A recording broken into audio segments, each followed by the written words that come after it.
sure you can. I'm not sure. Today has been an emotionally draining day. Hopefully I can get Spoop to just make me feel a bit better. I'm so gutted about the whole ghost thing. Like, seriously. Anyway, I think we should get into this straight away. Try and wake myself up. So, let's get into it. Hope everyone's had a lovely week. I have enough water to get me through, hopefully. Right. Let's see. Make sure I've actually changed it over. No, I have not. Hi Lee, how are you? Oh, happy Friday. I hope you're well. Music is a bit loud. Let's turn it down quick. It might be because that bit is quite loud. Okay. It's either that or turn it off. Okay. Come on then. Hello. Get back up. Go back up. Why are you not going back up? There we go. A start, and then it'll be quiet. See, is that better? Or is that still loud? Right, so. Much better. Yeah, it's just I think the title screen music's just very loud. I can't remember if you've been keeping up with this one. I can't remember if you come along to the front into the Spoop ones. You'll be lurking for a bit, no worries. You lurk away. Right, so we're on Yako Sakazaki. So she's the schoolgirl. I can't remember what happened. I know there was a massive jump scare last time. Didn't we? Someone try and attack us. So we're heading right into the thick of it as soon as we start. We escape from Kamagata High after Yako acquires the curse. Oh, hi Geek Raider, how are you? Lovely to see you. Happy Friday. You having a quiet one tonight? Or you're just getting ready to go out? And we're just playing some Paranormasight. It's a really good game. It's like really in depth. I don't know if you've been along, if you've seen any of this, but yeah, it's a really in depth sort of spoopy game about like these curses and these urban legends in this like Japanese town, and we're following all these different people that have different curses and stuff in them. Just getting ready for a night out. How did I know? Have a good one though. Stay safe and be good. Anyway, yeah, so we're following all these different people and the different curses that they've had access to, and this particular story we left off from is a high school girl who's just had a cursed stone given to her, but we literally just got attacked by another curse bearer, so we have to try and get out. I think that was where we left it. So no promises. It's interesting. It is a very good game. I'm enjoying it. A lot more to it than I thought there would be. So after Yako acquires the curse of the Fool's Procession, Mio tries to persuade her to give up on going after the Rite of Resurrection. The effects of other curse echoes are already appearing at the school, so the two hurry to get out of the classroom. This is where I'm just going to be absolutely terrified as soon as I start. It's going to get me.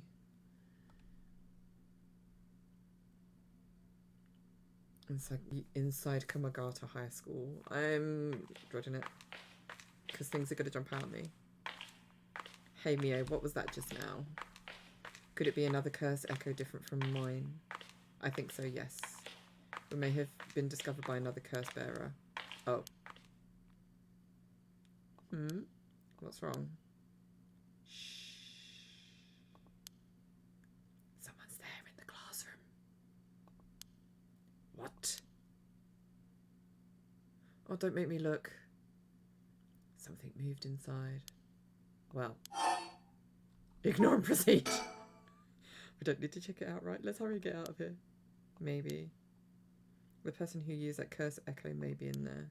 If we could just see who it is It could help us later. Right, okay, just a glimpse, be careful. No.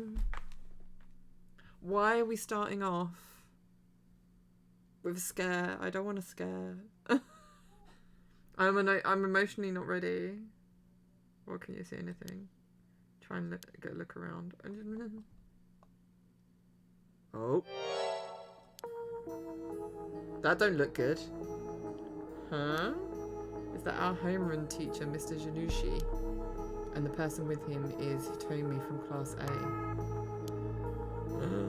What? Oh my, what is going on here? Oh my god.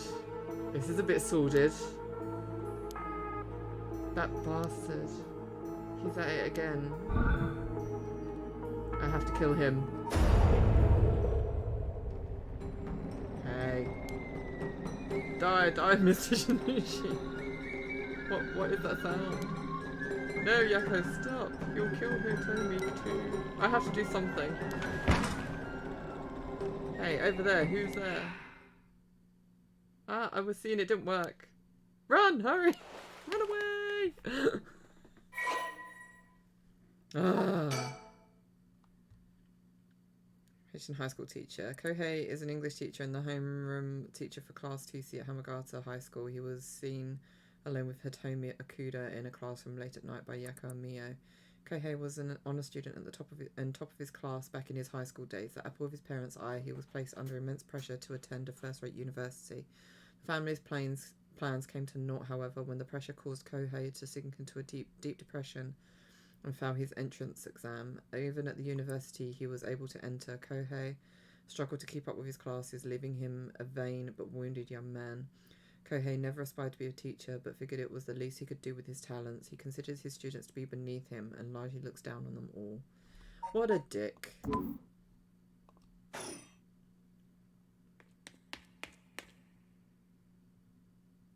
God damn it. It seems like they're not coming after us. Let's hope they didn't see our faces. But Yako, what came over you all of a sudden? He's a dick! Sorry, thanks for stopping me. It's like this uncontrollable rage suddenly welled up inside me. I wonder what's gotten into me. I can barely even remember what happened. I'm really sorry.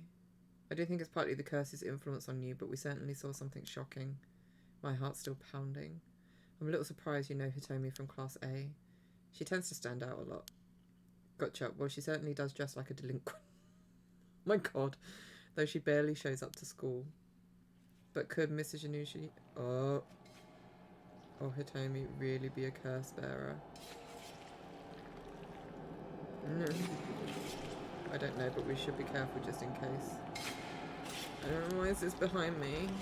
Yako. Honey! Hi, Hasta. Don't remind me. When I give the signal, run. Go straight for the entrance, don't look back, no matter what. More Japanese creepiness. Yeah, you've just literally joined at like the creepiest moment. Why, did something happen? Something happened, didn't it? What about you? Get some corpse party vibe. I'll be fine. We'll meet up outside the school gates. If I'm not there in 10 minutes, go straight home, okay? Okay, go! Run! Don't look back, don't look back, don't look back.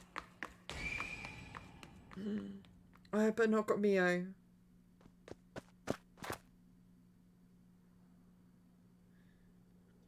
Hi, Chris.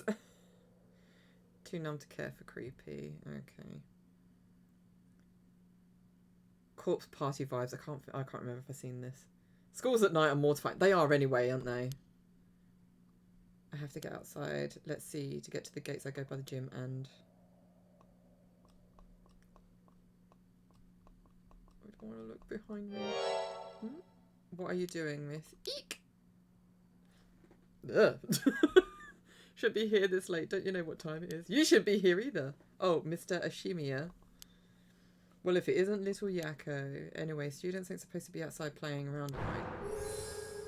School janitor. Okay. Makoto is the janitor at Kamagata High School. His predecessor was nearing retirement, so he began working as his replacement about 6 months ago. Makoto is popular among the students for his friendly and caring nature, going so far as to remember the names and faces of all those attending the school. He is affectionately known as Old Man Ashimiya. Although he appears to be a simple, amiable man, Makoto's occasional shrewd remarks have led to speculation among students that he may have led a far more interesting life than it seems.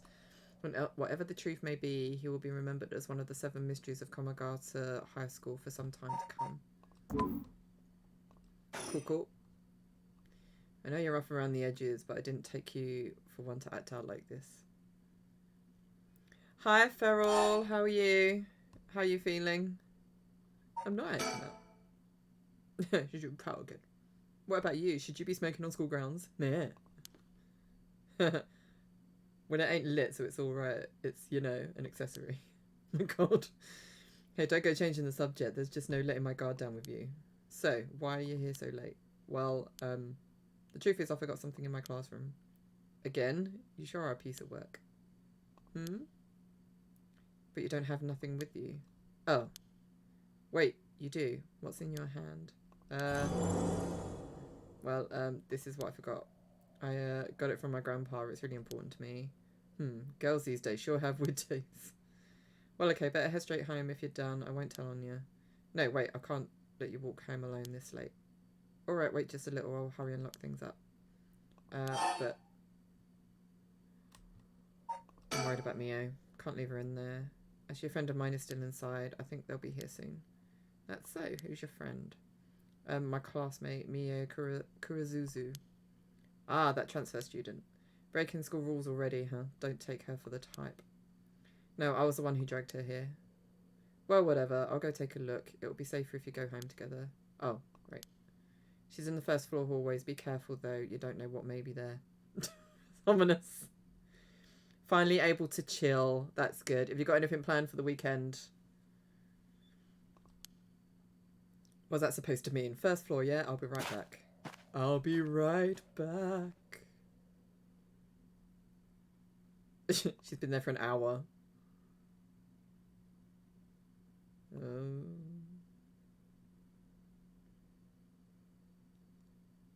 Neither of them have come out.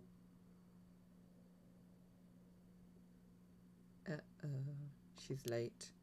I've been waiting for 20 or 30 minutes and there's no sign of her. I'm starting to get worried. Nope, just a stream at some point. Excellent. I'm going to take a look. Hi, Sponge Pedro. How are you? Lovely to see you. You're joining us for the spoops. How's it going? It's going okay. I've had a long day, so I'm tired. But yes, the weekend's here, so it's good. I'm great. That's good. I'm glad. Oh, why did we go back inside? Oh, I don't like it.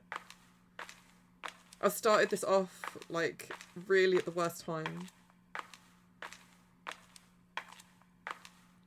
I don't need spooks when I'm this tired.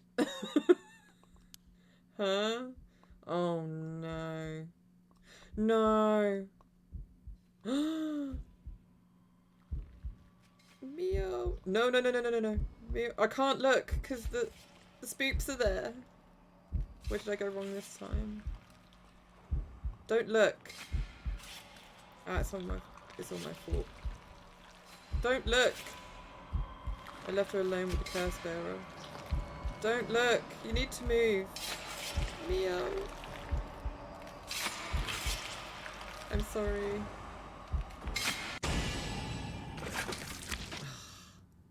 We found that one then. That's like me on a Monday morning. Deceased. Okay, so we fucked that one up. So what do? I think it's because we used the curse. My minority seem to have arrived at a less than favourable result. You think. But this was bound to happen. There is someone who must not be trusted. That sounds familiar, doesn't it? If so, you may choose to withhold important information from that person. Fear not, you may try as many times as you like from the event in question. Try again. So, do we not tell... Oh, we don't tell him, so he's the curse bearer. But he doesn't look like the curse bearer. Any of the curse bearers we've met.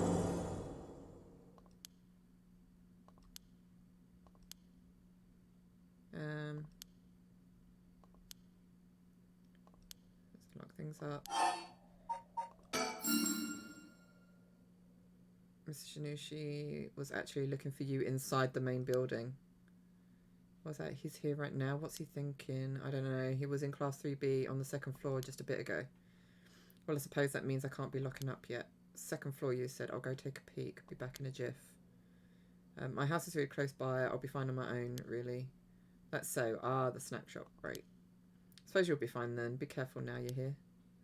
Stay on the big, well-lit streets. If something happens, shout fire. Okay, you worry too much. Well, we wouldn't want to be losing any more students. Though I imagine you'd know that better than anyone. Oh, yes, you're right. So who do we not trust? Is it Janushi or is it the janitor? I don't know.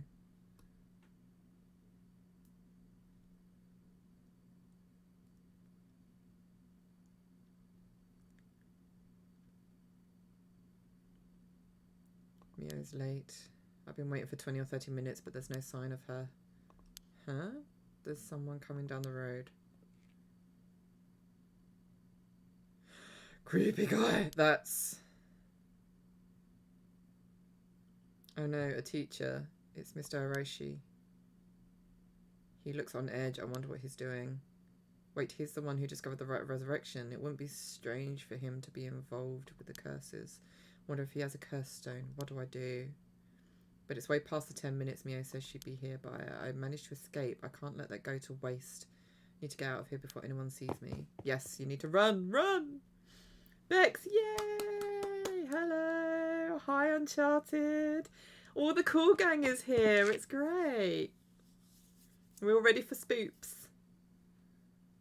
Spoopy, spoopy. You've missed most of the spoops. It's just started so fucking, like, just on it. Do it for Yorkshire! Yes, we do it for Yorkshire. We always do it for Yorkshire. Thank goodness. I don't think the walk has ever felt so long. Nobody will be able to use their curse once it's light outside. I need to go look for Mio as soon as it's morning. But for now, I need some rest. Yay! We did it. Right, so... we've done that. So this is the next one, because it was no bodies turning up. So clearly... see what happens if I resume. Start from conversation on the bridge. So should be someone, like some bodies now. So, what next? The big question now is what the rest of the curse bearers are up to. Luckily, the Samida River is a good distance from any of the 7 mysteries. It's unlikely the other curse bearers will come all the way here. I can finally have a moment to think. I see. Alright. Excuse me?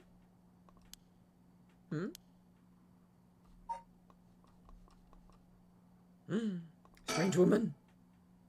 Where did she come from? It's like she appeared out of nowhere.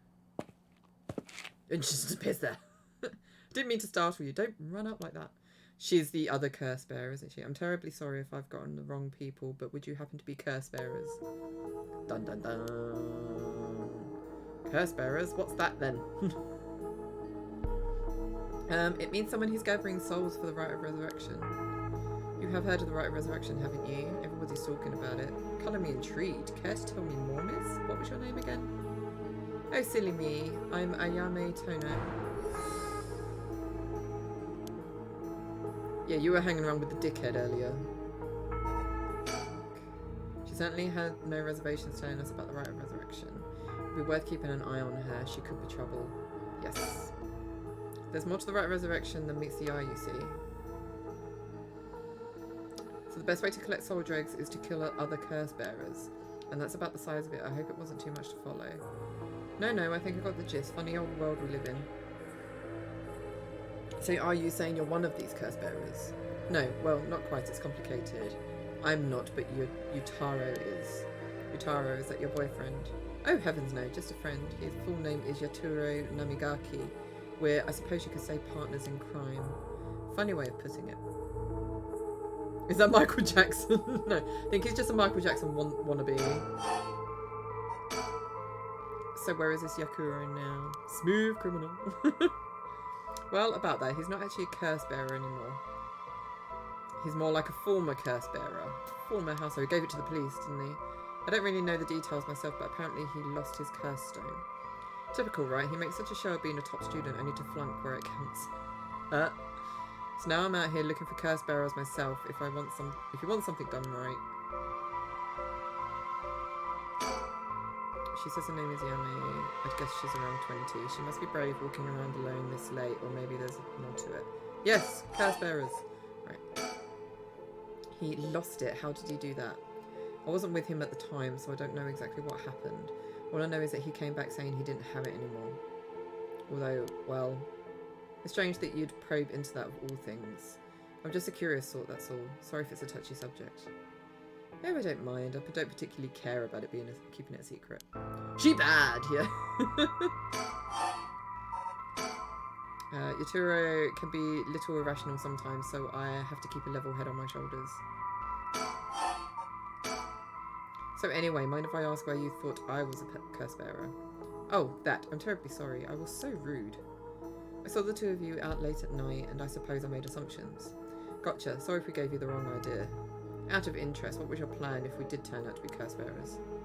Great question, and the answer is, I was going to ask you very nicely for your curse stones. Her face. And you thought we'd have given them to you, just like that? Well, maybe not, but you know what they say, you never know until you ask. You must really love your boyfriend if you're willing to try something that risky. Oh goodness, no, we're just friends. My life doesn't revolve around him, you know. She wants to curse over herself. Anyway, you aren't curse bearer, so I'm just bothering you, aren't I? Please ignore me. So what are you trying to do with this rite of resurrection? Well, Yatoro has his own plan all laid out. I don't know if I can get behind it though. It seems, how do I put it, self-centered. I mean, if you've got a chance to resurrect the dead, it would be a waste not to use it on someone that really matters, right? So I was planning to steal his curse stone at the last second and use it for myself. Well, until he lost it anyway. Oh, but don't tell Yutaro I was going to do that, okay? I don't think he'd be happy to hear it. Of course, keeping secrets is my business. My, aren't you dashing?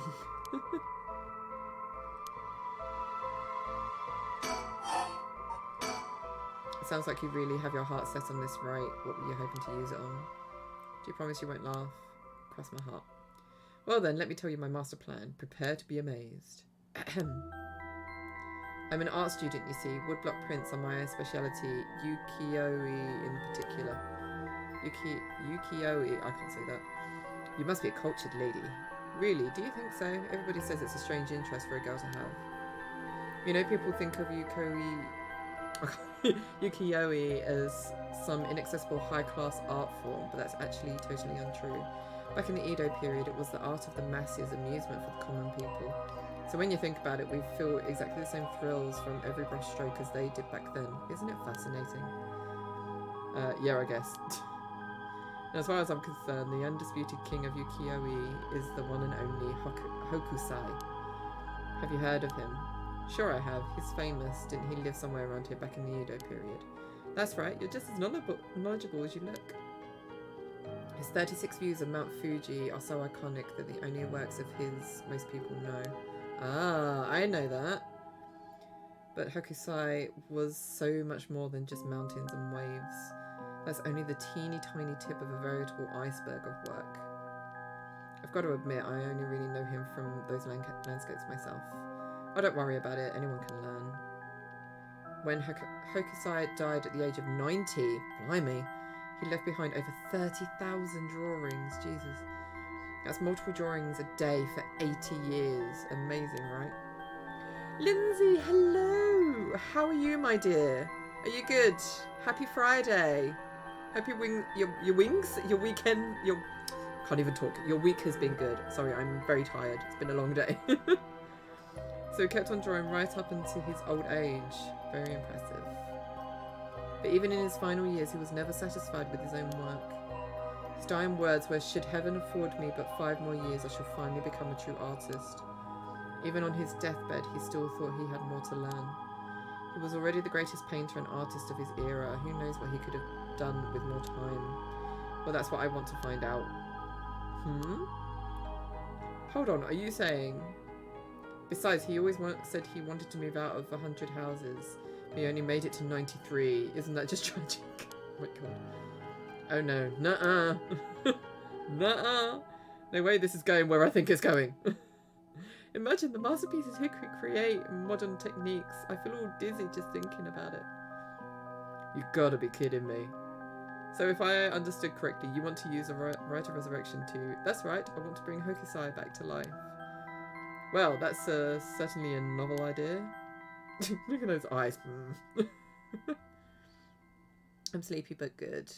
Yeah, I'm the same. I am very sleepy. It's been a nice day because I've spent it with some good friends of mine. But yeah, it's been a long day. That's what she'd use it on. What a waste. Just those narrow eyes. That's such an iconic picture. Master of Ukiyo artist, 1760 to 1849. Hokusai was active during the late Edo period, considered to be the golden age of ukiyo-e in Japan. Born in Honjo, Hokusai spent most of his life in the area now known as Sumida City. Among his most famous works are the 36 Views of Mount Fuji and the Hokusai manga. Hokusai was a prolific artist from a young age and has left behind a wide variety of works, producing an estimated 30,000 pieces during his lifetime. Though the general popularity of ukiyo-e declined during the Meiji period, Hokusai remained a core figure at the center of the Japanisme movement, providing inspiration for countless artists around the globe. Despite his fame, Hokusai himself was said to be rather indifferent to money or decorum and lived a life that quite appropriately resembled that of the whimsical and otherworldly scenes often depicted in ukiyo-e. Though he went by many names in his later years, he took on the title of Gakyo Rojin Manji, or the Old Mad Painter. Hokusai lived to be 90 years old and never lost his passion for art. He sounds quite awesome, to be fair. I think that would be quite a good person to use the Rite of Resurrection on. Although, to my mind, I'd think like Botticelli or Da Vinci, but that's because I'm a Renaissance freak. Oh gosh, is that the time? I should be going. I need to get my hands on the curse bearer before daybreak. Sorry for flagging you down out of the blue like that. Best of luck. Off she goes. Right, so Ayame. Ayame is a young woman working with Yutaro Namagaki. Her love of Katsushika Hokusai's Yuko. Why so many just words I can't read? So great that she wishes to resurrect him with the rite of resurrection. Ayame is a clever but calculating university student who only has time for her own interests. She is making the best of a recent boom in the popularity of female university students, incited by their appearance across TV commercials and radio programs. Ayame is content to ride this trend so long as it allows her to get her hands on whatever she needs and wants in life. Recently, Ayame has figured out that older men will fall for her if she acts a little bit stupid. Oh my god.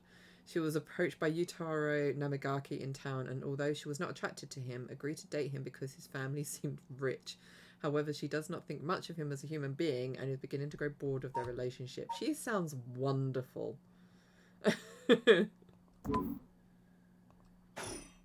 I'm well, thank you. Got some good experimental results this afternoon. That's good. Got my hair did, and now the baby is asleep. Yay! I need to get my hair done before I go to Cree. I keep meaning to get in touch with my hairdresser. Hopefully she can do something about my mop before we go. Well, there goes trouble. If we're going after cursed stones, we should keep an eye on her too if we can. Why'd you say that? Before she left, she wished us the best of luck. She's got at least an inkling that we're curse bearers. There's a good chance we'll clash sooner or later. We're after the same thing after all. You head on back to the mansion, Mum. I think I'll tell her for a while.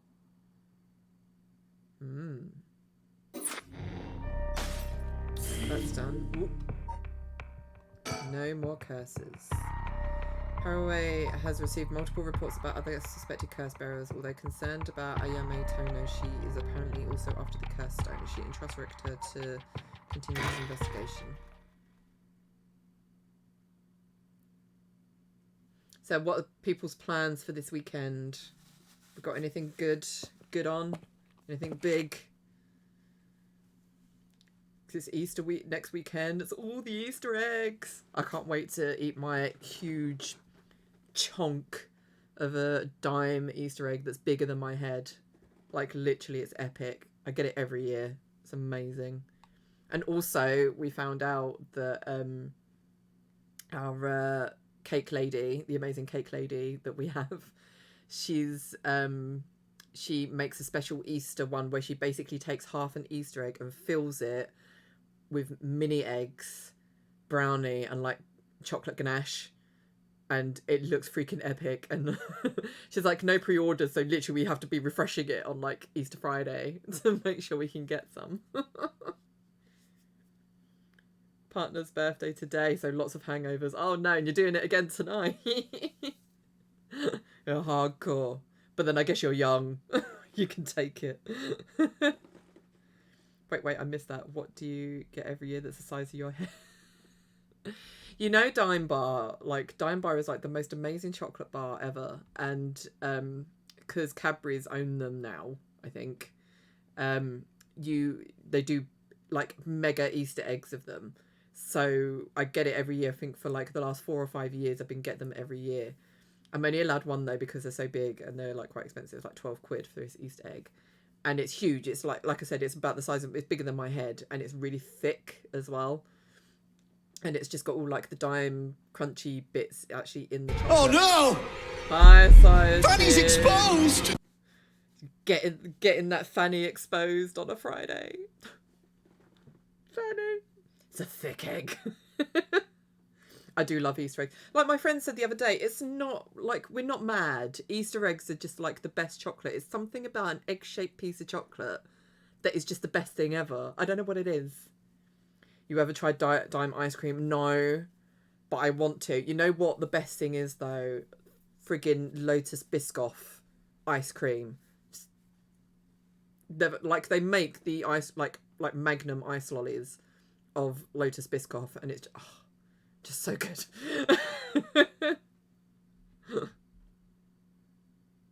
Right, Sign Jin, do not get me started. I haven't heard from Rosie today, and I think it is either she's devastated or she's just incredibly fucking angry like me. I can't believe they sprung it on us. I am so angry and upset. I just can't. Thought it'd be nice to try and rearrange my desk, and it's turned into such a faff. Oh no. I hate it when that happens. I get like that though. You start on something and then you're like, oh, it's too much. What have I started? I'm sweaty, cold as shit. I'm ready to break. And Fanny too. Don't. Oh, I'm so sad. I am so upset. I think I want to do like a watch along on my Discord at some point, so everyone can just see why I'm so sad. Like all this ending, I am just devastated. Absolutely devastated. Tidying is a big nope, yes. Especially this late on a Friday. Just get some alcohol and some waffles and some chocolate or whatever. But yes, Easter eggs. I am like literally, I kept thinking like today was Good Friday, so I was like, yes, I can eat my Easter egg. And now I'm like, no, I have to wait till next week. Like, god damn it. But I'm really excited. I'm actually more excited, I think, because I'm actually going to do an Easter egg hunt for Bubs. I've got Smarties did like a box of like 8 like small eggs, so I'm gonna hide them around the house for him, and then like the last one he's gonna find is just like a big milk buttons one. So I'm gonna do that for him on Friday. So I'm looking forward to doing that. It'll be fun. Waffle is a good idea. Yes. Tomorrow I'm off in town and taking my mum for lunch, and Sunday I'm driving my best friend around to pick stuff up and drop stuff off at the hotel for a wedding next week. Ah, is this someone who's hen weekend you went to? Finally getting my ass in gear to be a decent bridesmaid. Oh, pleasure. I hope it, so. Like, what day is it on during the week? Hope you have a lovely time. I go in the day after Easter and buy them all for £1. Genius, absolute genius. Yes, it is. Oh, excellent. Well, I hope you have a lovely time. That'd be great. Hopefully the weather's good for her, because it's been shit here. Absolutely shit. Like, today's just been torrential. I'm a patient Easter bunny. You are, clearly. Like, I was doing my Tesco shop, like, every week. Like, just literally January, I was doing it, like, every week. And every week that it was coming up was the dime Easter egg, but, like, Easter egg was there. And I was like, oh, I really want. I think I've had it since February, because every week it was coming up, and I was like, I really want to get it. I don't want to miss out. We should get it because I don't want to miss. Until I was just like, no, I'm gonna get it, and I've yeah. So it's been in our cupboard since like since February, and I've just been opening the cupboard, being like, not yet. soon I'll have it. I can't wait. Like, my mouth is literally watering just thinking of it. So excited. Anyway, back here again. I left Richter to continue looking for curse bearers and came home alone to eat my Easter egg. Will this really be enough to gather the soul drugs I need? What if nobody uses any more curses? I'll lose my chance to bring him back. My grandma once gave me £20 for Easter instead of an egg, and I was upset because it meant I was old. I told her in the year after she bought me the biggest Easter egg she could find that was personalised, and it was the best Easter ever. Oh, because yeah, my parents I remember we used to collect eggs from like the different sort of relatives, and then we'd have a big pile of eggs, me and my sister, to eat over Easter. And then as we got older, it got less and less, and then we'd probably get like, we wouldn't even get them from my parents. My mum would just buy like a DVD or something, and I'd be like, man, I want a chocolate. Just waiting for them to make giant cream. Oh my god, can you imagine? That would be so sickly though. My nana doesn't give me anything. She just calls me old, which is one rude and too hypocritical. For fuck's sake. Wedding is Saturday the 8th, but I'm spending the day with her and the kids, her son and stepdaughter, on the Friday. I'm staying at the hotel that night because hair and makeup are starting at 7:30 the next day. Jesus. That's early. Like a massive one with a spoon made of chocolate. Oh my god, no. It's just, all I think, cause like, this is me being a mum, I just think of all the stickiness. It'd just be everywhere. Chocolate and sugar everywhere. Ooh, a day before my birth. That is a good sign. I'd be a mess. I think we'd all be a mess. Literally give my arm for one. No. Go inside. Do we go inside? I think we go inside. There is something just better about Easter chocolate. I don't know what it is, but like, yeah, just Easter eggs. Like, egg-shaped chocolate is like the best invention. There's one thing Jesus is good for, is inventing Easter eggs. Change the colour, what would you like? Because I currently don't have it on right now. This is just my my lamplight thing. You want green? Alexa, turn office light green. There we go. Need to get me some actually. What? Easter egg chocolate? The bacons did that, not Jesus. Don't give him credit. I was trying to be funny, okay? We're having that conversation at soft play today about how do you explain Easter. I was like, well, I just explain it as like a pagan thing. I don't know why like it would be such an issue to have to bring up the subject of religion. It's like Bubs has got this far in his life without religion being brought into it. Yeah, the bunny ate an egg, and when he did a poo, it came out as a chocolate egg.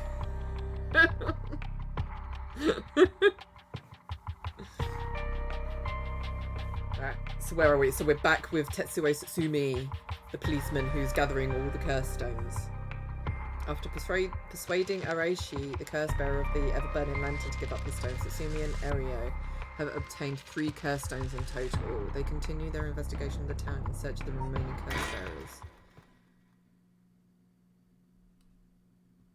The Easter Bunny can be my god. He is the god. He's the god of chocolate. Road. We're on road. Well. With this, we'll have visited every place connected to the 7 mysteries. This is the last spot, huh? And we've got nothing to show for it. Even though every last location looked suspect from top to bottom. Maybe we came at the wrong time. There might not have been any curse bearers around. Doing that pout again. Sounds like we'll need to do another round before morning comes then. Or maybe Someone's been observing our movements. What? No way! It's just a thought. Either way, we should check out this last place. Let's hope we finally get a lead. Trudge. Kinshibori Park. Oh! Oh no! See, we played at the beginning. Oh no! It's like I mean, bunnies eat Keiko troughs, so it's not much of a stretch. Yes. Whoa, whoa, whoa! What the hell is this? Is he dead? Damn it, we were too late. What was this a cursed tomb? Hang on, I'm going to call this in. I'll leave it to you. I'm going to take a look around. It's the boy. He crumpled. He did. Because originally it was the girl, and then we had to go back and revisit. And because he got her out of it, he then died. So he sort of, his life was taken instead of hers. I paused my game in the middle of interrogating someone, and when I unpaused it made me jump on and grab myself. Amazing. I'd love to see that on tape. Oh my god, guys. So I sent Rosie my first ghost story video because I wanted to sort of like get people's opinions on what they thought of it.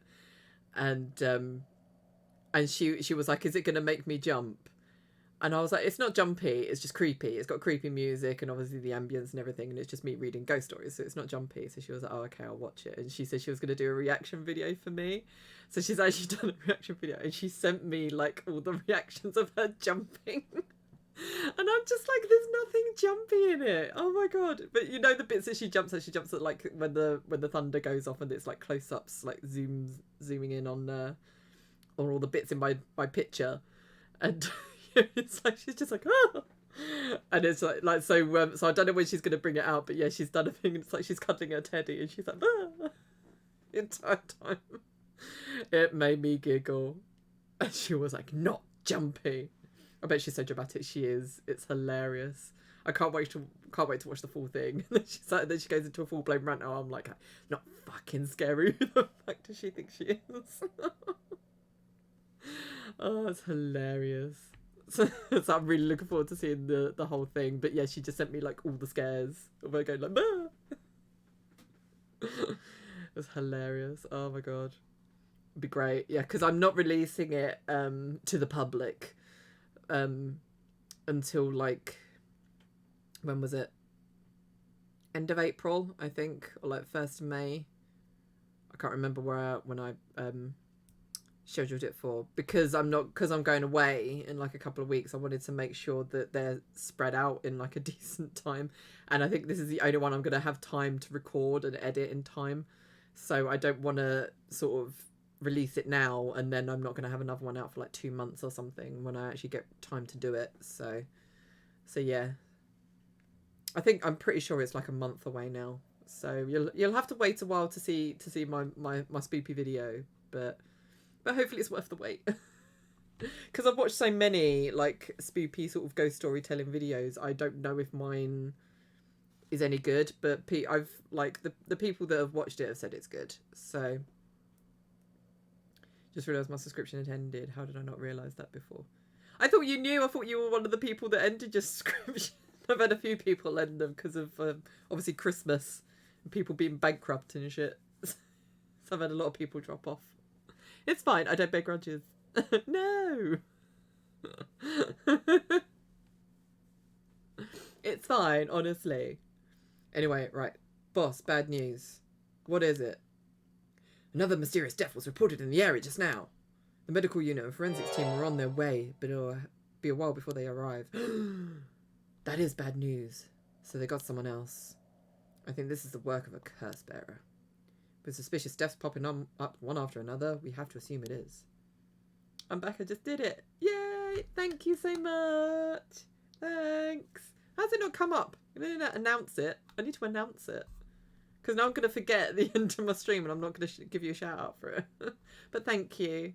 I'll add you to the VIP Discord. Because you can have... I need to be announced. Announce me. Hang on, let me add you very quick. Seeing as I can do it, I can actually click out from this game. Can I do it? La la la. No. Where is it? Add you very quickly. Where are you? Where have you gone? Because if you're quick, you'll actually get to watch it. Because I've got a super exclusive. Why can I not see you? Or am I just being really stupid? You're not on here. Oh my god. Wonder why it didn't pop up. Yeah. He's finally asleep. Yay. I know where you'll be, where I'll find you.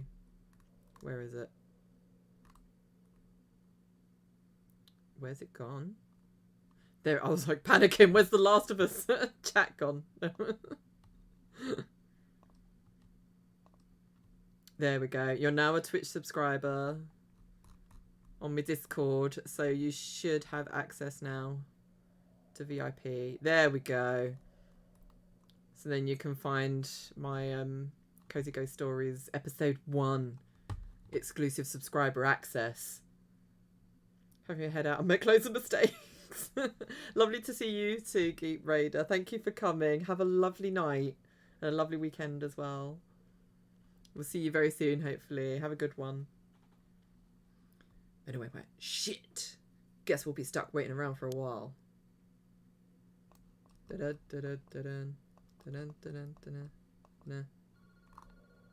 Oh, huh? Boss, that phone is ringing. I was worried it had taken my money and not subscribed me, but it says subscribe now on you. Oh, it's weird. Did you do like maybe like a roll, like 6 months in advance, like chunk or something, and it just didn't renew or something? So I don't normally see it. Normally it just automatically renews for me. Boss, that phone is ringing. Surroundings. Telephone booth. Stop doing that. It really makes me jumpy. Because I'm talking about Discord, it now says, sign up to my Discord. Well, we better go check it out. You're right, but be careful. It could be a curse. Hey, I said we. You expect me to go alone? You're the one who's tough against this stuff. Don't worry, boss. You can do it. Go on now. Hello, goodbye. Was it with Prime? I've just done 3 months now. I must have turned auto renew off. Ah, okay. Through the Twitch app. Well, thank you. I truly appreciate it, Bex. I'll try and remember to thank you at the end of the end of the stream because it hasn't been announced. I don't see it on my notifications. Ah, damn it! Fucking CyanogenSyn. Right. Now I have to think of what the phone's gonna keep ringing. Let the phone ring. Can I just...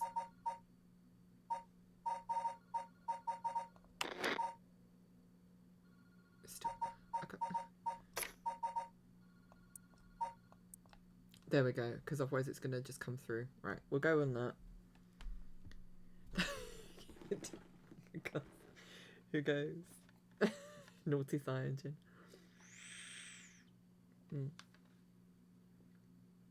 I'm angry and frustrated. You have to be my victims. Oh, hi, Jay. Right, I'm trying to think.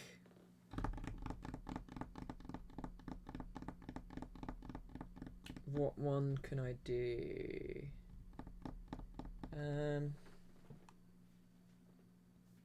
So this is just me looking for ghost stories. Right. Always go with Peter Underwood. Can never go wrong with Peter Underwood. Someone name a county. And I'll look it up.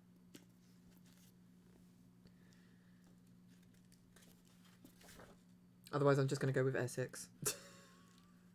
It's Essex, isn't it?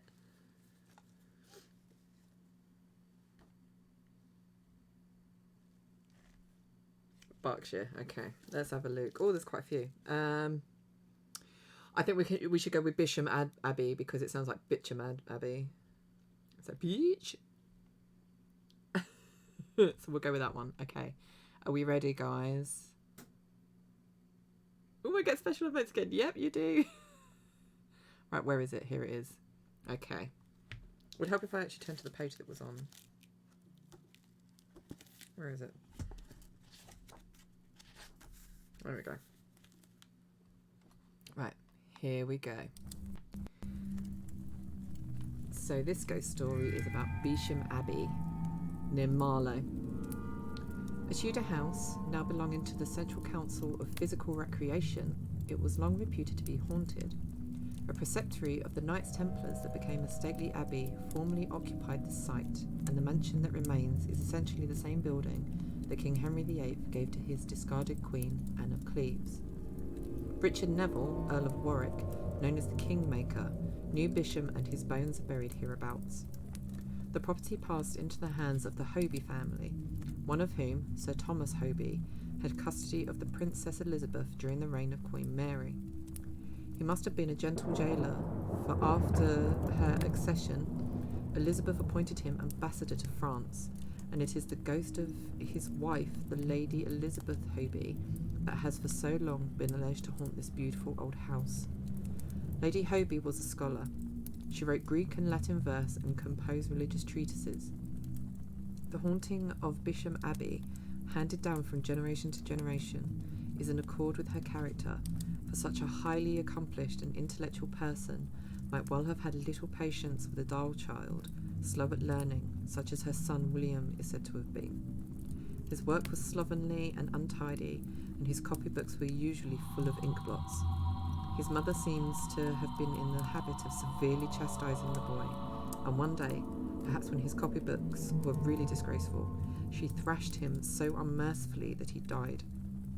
Soon afterwards, Lady Hoby herself died, and not long after her death, her ghost was reported to be seen gliding from a bedroom, in the act of washing bloodstains from her hands in a basin of water which floated before her without visible means of support. This is the ghost which has been repeatedly seen over the centuries, recognised by comparing it with old family portraits still hanging in the hall. Lady Hoby is represented with a very white face and hands, and dressed in the coif, weeds, and wimple of a knight's widow. Those who have seen her always say that she appears in the negative, speaking in the photographic sense, with a black face and hands and white dress. The same figure has been reported in the grounds, and two boys, returning late one evening from fishing, saw an unexplained figure as they walked along the riverbank by Bisham, an old woman dressed in black and sitting in a boat. Both she and the boat disappeared as the watchers approached. There have been reports in the past too of visitors being woken up in the night by the sound of footsteps shuffling along corridors no longer there, and sometimes there is a sound of hysterical weeping. When Admiral Vansittart lived at Bisham, he ridiculed the idea of ghosts, until one night when he played a late game of chess with his brother in the panelled room where Lady Hoby's portrait hangs. We had finished playing, he said. Alexa, stop. We had finished playing, he said, and my brother had gone up to bed. I stood for some time with my back to the wall, turning the day over in my mind. Minutes passed. I looked around. It was Dame Hoby. The frame on the wall was empty. Terrified, I fled the room. During alterations in 1840, workmen were said to have found some antique copybooks pushed into the wall between the joists and the skirting. Beneath a 16th century window shutter, and several of these books, on which young William Hoby's name was written, were covered with blots. Unhappily, this evidence is the only known reference to the existence of William Hoby. The copybooks were later lost. Lady Hoby had 4 children by her first husband, Edward, Elizabeth, Anne and Thomas, and by her second husband, one son, Francis, who was recorded as having died in his infancy. Edward and Thomas grew to manhood and were knighted. The 2 girls died within a few days of each other in 1570.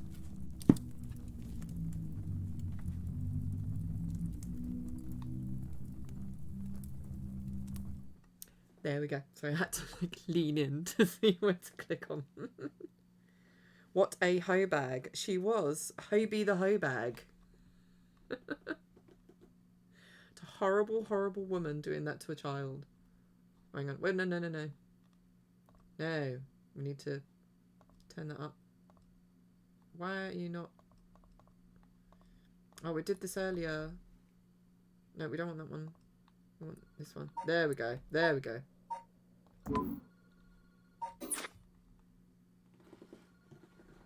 Hoe bag Hobie. But imagine that, looking round like you see a picture, or you have a portrait on the wall, and then you look at it again and the person in the picture's disappeared. That would freak me the fuck out.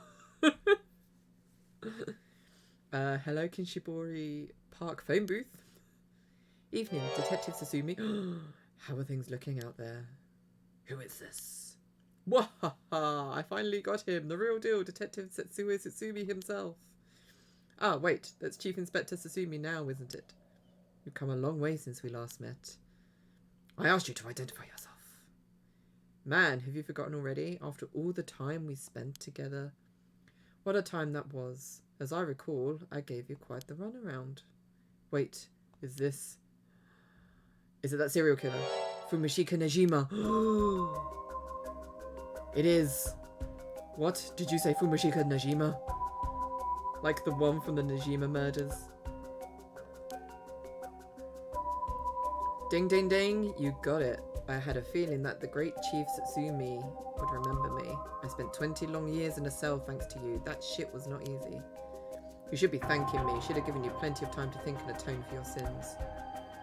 Wahaha, that it did. I've repented. My conscience is clean as a whistle. Sounds it. Bullshit. 20 years in prison doesn't even begin to make up for the shit you did. I don't know about that. After all, the justice system was gracious enough to grant me parole. What? If this is the real Fumishika Najima, he must still have a grudge against me for arresting him. So is this payback? Damn it. What is your goal? Now, you've got to understand. I've repented, seen the light. I've been a good boy since I was granted parole. I even got myself a job. I've been real serious about walking the right path. Why do I think he's a teacher? Well, that's very nice. Keep it up. But it was no good. When the opportunity arose, it was impossible to hold myself back. Oh, for fuck's sake. Don't do that to me. Could wake him up.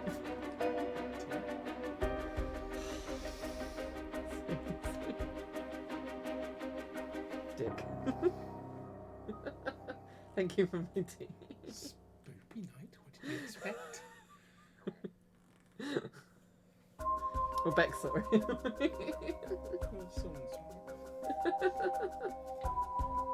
Right. Yeah, he was quite hyper. I don't get it though, because he's had a long day.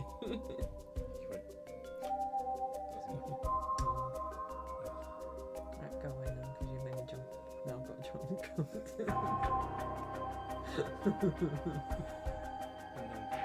No. I have to go back into it.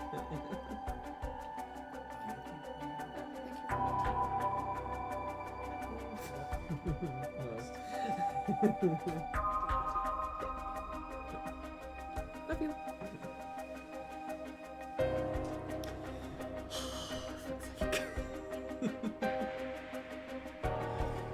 I knew I had to give you a little token of thanks. I'll never truly be able to have a fresh start. Do you get what I'm saying? No thanks, I don't need anything. No need to do all that for me. Just try to live a quiet life. Oh, it's no hassle at all. It would be all too easy to just kill you, to tear you apart. But that wouldn't be very satisfying, certainly not after 20 fucking years of waiting. That's a long time to nurture a grudge. You fucking bet it is. I let it gnaw at me, grow inside of me. I thought of nothing else. All that time I played model prisoner, endured the harassment those arsehole guards threw at me. And I did it all for you, Sasumi, so please just accept my deepest and most sincere feelings. Sorry, but I'm afraid I don't feel the same way about you. Shut the fuck up! That attitude of yours is why I'm saving you for last. What? Who are you going after? What are you planning? Whatever it is, bring it on. I'm not running away. I just told you I'm not coming for you yet. Pay attention when people talk shit. You see, this time I want to see you on your knees, weeping in despair, begging me for mercy. Is he going after his family? Where? Oh no, I'm so sorry, dear Hajima. Please forgive me. I won't do it again. Shut the fuck up. This is exactly why I've always hated you so fucking much. It was worth a shot. Did you really think that would save me, arsehole? You must be crazy. The word in this game is amusing. It is very amusing. Well then, we're both crazy. We've got so much in common. We should be friends. Enjoy cracking your jokes while you still can. Or script, I should say. Yeah. Going to kill everyone you care about one by one till there's no one left. Sorry to disappoint, but I'm a lone wolf. I don't have anyone like that in my life. Boss, what about me? Oh wait, you're just trying to protect me. There's not a single person you care about, not even your daughter. I wonder what your sweet daughter would think if she were to hear that. Dead. Don't you fucking dare, I'm warning you. Ooh, very nice, this is more like it. She's living all on her own now, isn't she? Attending university and all, such a good girl. Oh my, don't tell me she just happens to live in Ranjo. Oh. What? She does? No, forget it. This isn't funny, arsehole. I'm going to find you and make you pay. Oh, I love it. Keep going. I want to hear you lose your mind. It's music to my ears. Ha, fuck you. I look forward to chopping up your precious daughter. It will just be like old times. I won't let that happen. I look forward to chopping up your precious daughter. How did you know where I am? Wahaha, that's my favourite part. The sound of confusion in your voice is to die for. This is delicious. I can't get enough. You're so weird. I'm not telling you shit. I have fun wrecking your tiny little brain for it. I guess I could give you a little hint. Go on. Well, you see, I have the one-sided reed. Susumi, you have the Evergreen Beach, no? Nijima, you're a curse bearer? It's perfect, we can kill him. You're using the power of the curse. Indeed, and what a peculiar curse it is. But that's where my hints end. Wahaha. God damn it, the curse echo couldn't have fallen into worse hands. Ah, one more thing we should discuss. In fact, it's the most important thing. I thought you were finally going to shut up. I'm already sick of you, small pass. Oh, but you won't want to miss this. It's the main course. I could just go after your daughter, but something tells me you'd get bored. No, I'm good. You got me real fired up. You're in my head. Well done. But this is a gift tailor-made for you. I'm going to kill all the people you swore to protect. Every last person living here. You couldn't. Oh, but with this curse of mine, I can. I'll give you until dusk. By then, I could probably get a couple hundred people or so. And it'll all be your fault. Oh, it must be so hard to know they'll all die because of you. So tragic. It must be tearing you apart. This guy is a prick. Don't fuck with me. There's no way an amateur like you could pull off a curse that strong. Unfortunately for you, I absolutely can. My curse stone is a particularly strong one, which means I can have my fun without needing to hold back one bit. It's almost like the Feast of Shadows was cast just for me. You're surprisingly well informed about this. Who was it that tipped you off? Who knows? Then how about I kill myself first and ruin all your fun? What about that, arsehole? Idiot, you'd think I called it off just because you were dead. There's no running away for you. Grr. I'll find you. I won't let you get away with this, Nijima. You've got 12 hours. Do you really think your paltry little organisation will be able to make a dent in my plans? Oh, the sacrifices made will be heavy. I can't wait to see you sobbing with regret. And I'll even have enough soul drugs to pull off the rite of resurrection. How splendid. Wait, Nijima, you're after the... Anyway, see you around. Bye-bye now. Take care now. Bye-bye then. Why is he after the rite of resurrection? God damn it. Boss? Oh yeah, did you catch all that? Nijima, what is he planning? Who knows for now? We need to find him and get him into custody. Send word to HQ. But the fact that there's some mysteries are wrapped up in this is gonna make things tricky. You mean with Nijima being a curse bearer? Just our luck, really. It couldn't have been a worse guy. Sounds like his curse will be able to kill a lot of people at once. I'd like to avoid getting our investigators caught in the crossfire. We'll use them to find out where he is, but then we're going in alone. We should try to collect as many curse stones as we can before then. Let's hurry. Aye aye, boss! This is epic music.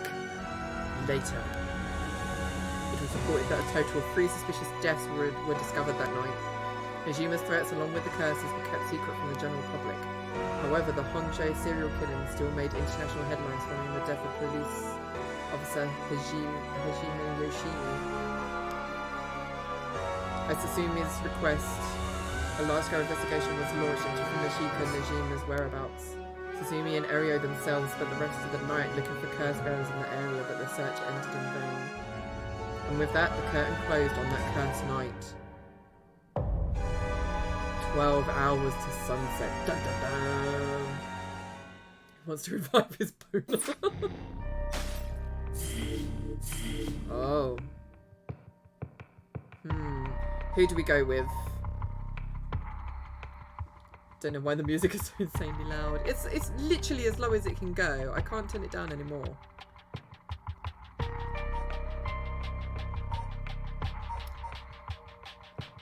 Yeah, so we've got 2 options. So it's either with the police, I think maybe Hitomi. Let's try Hitomi and see what we get. Bringing her friend back from the dead means she'll have to pay the price. Yako makes it home safely, but still isn't sure about how to proceed with her curse. She worries about Mio as the night passes. I suspect volume control's not actually working. Oh.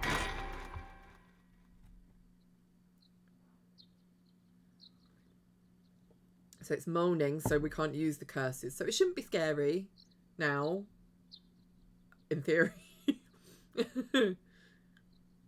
Oh, good morning, Yako. Huh? Yako, rise and shine. Huh? You're up. Huh? It's morning. Are you okay? Can you remember your name? Duh, I'm Yako. Yes, I'm Yako Sakazaki. Oh no, a flash. Good, seems like you're fully awake. Oh Mio, thanks for last night. Was everything okay? Yep, still alive. I couldn't dispel the curse echo or learn the identity of who used it, but I managed to at least get away. But in that situation, it's the best you can hope for. I'm sorry I got you involved in something so dangerous. I meant to look for you as soon as the sun rose, but I was just so sleepy. I can't even remember when I fell asleep. It's okay, it's only natural to be exhausted after what you went through. Besides, I also feel bad that you've been wrapped up in all of this. It's supposed to be my job to prevent that from happening. Oh yeah, you said something about that last night. Dun, dun, dun. Just who are you exactly, Mio? Who is she? Who is she? Oh, well, the truth is I've been trained in things having to do with the supernatural. I'm a secret agent. You mean you can learn that kind of stuff like you would with flower arranging? Random thing to compare it to. I had quite the eventful childhood. Huh, that sounds like it must have been tough. Yes, it would take a long time to explain, so let's leave it at that for now. As fate would have it, I've ended up as an apprentice, or maybe more like an assistant to a notable paranormal expert. She's a man in black, she is. Schools have always had more paranormal disturbances because young people tend to be more susceptible to these things. I'm sent to schools that may experience something paranormal and put a stop to it before it happens. Wow, that's amazing. So it's like a part-time job you do while also being a student. Well, I do help maintain public order and it's all part of my training, so I don't get any money. That sucks. You've got it rough then, but still, that really is amazing. You were so cool when you faced off against the evil spirit. I never know if I should be happy when you compliment me like that. But anyways, that's why it's up to me to resolve any paranormal issues at the school.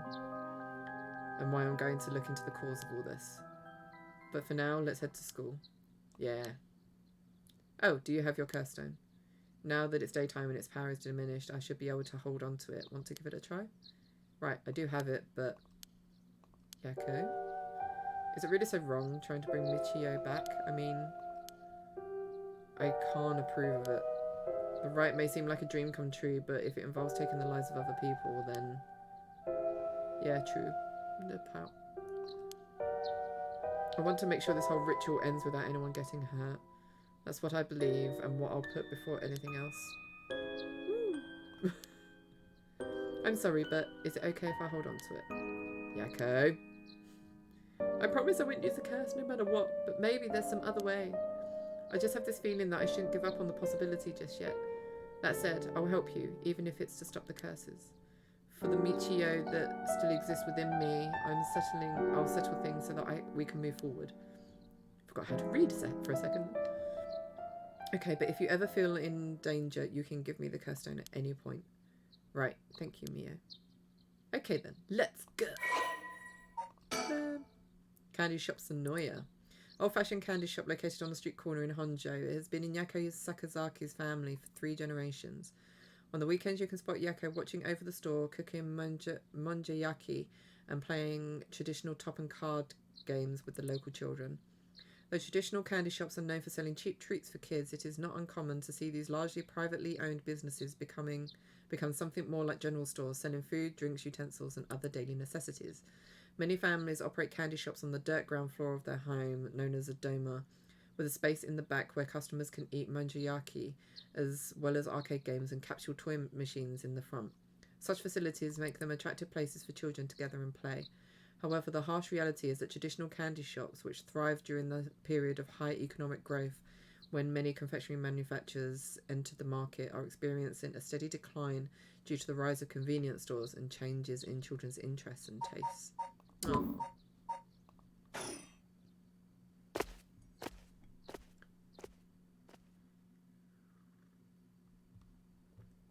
Off to school we go.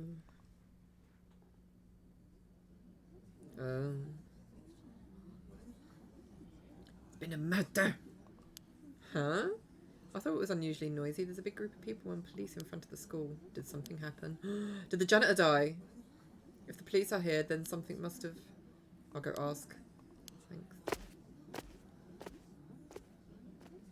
Save Japan's economy. This isn't good. Huh? What happened? Don't panic, okay? First teacher who came to work this morning found something. Okay. Mrs. Yanushi was found dead in the middle of the school grounds. Is that the creep, or is that the... What?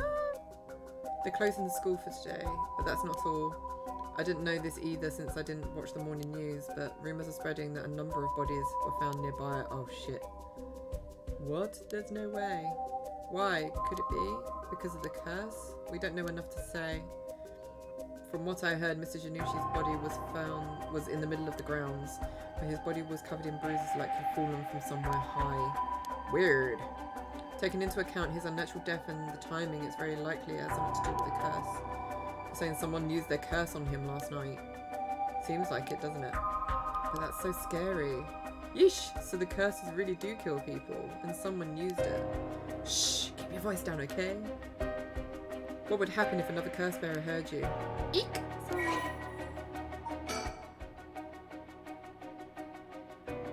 High school teacher. Oh no, he was the creep!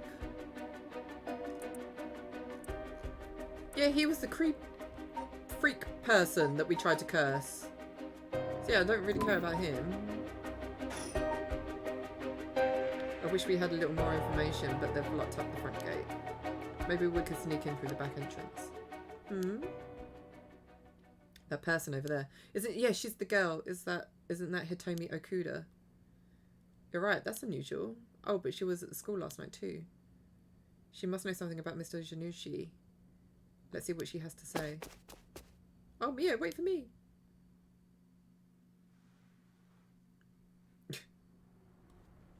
She's got attitude. Huh? So you're telling me the two of you were the ones at the school last night? No sense hiding it then. Plus, I owe you one, Mio. I'll tell you everything I know. Thank you. She owes you? Oh, yeah, right after I transferred here, there was a bit of trouble. She gave me one of those, what was it? Oh, exorcisms. Huh? So that's what it was.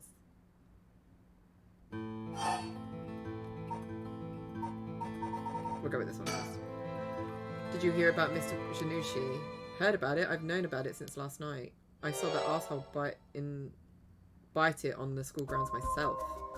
What? You saw it happen? She doesn't look that bothered about it. Tell us about it. What happened exactly? Don't really know myself. It was pitch black. What I can tell you... It was almost dawn, probably around 3. He started freaking out all of a sudden, ran out onto the ground like something was chasing him, then screamed. Ah, somebody help me. Forgive me, Michio. Or something like that while he was running around. Michio? He mentioned Michio? Was there anyone else out on the grounds? It was too dark to see from where I was. But for just a second, I think I saw a girl in a school uniform with her hair in braids. Oh? I didn't go out to make sure, so it could have been nothing for all I know. Then I heard him begging for his life, like, I was wrong and I'll do anything. Then all of a sudden his arms and legs snapped, even though he was just standing there. Ooh. His arms and legs broke without anything being done to him. He fell over and quit moving, so I thought I better get out of there. Then he crouched, that's all I saw. I see. But from what you've told us, it almost sounds like Michio's ghost chased down Mr. Janushi and killed him. Hell, if I know anything about that, I'm just telling you what I heard him say.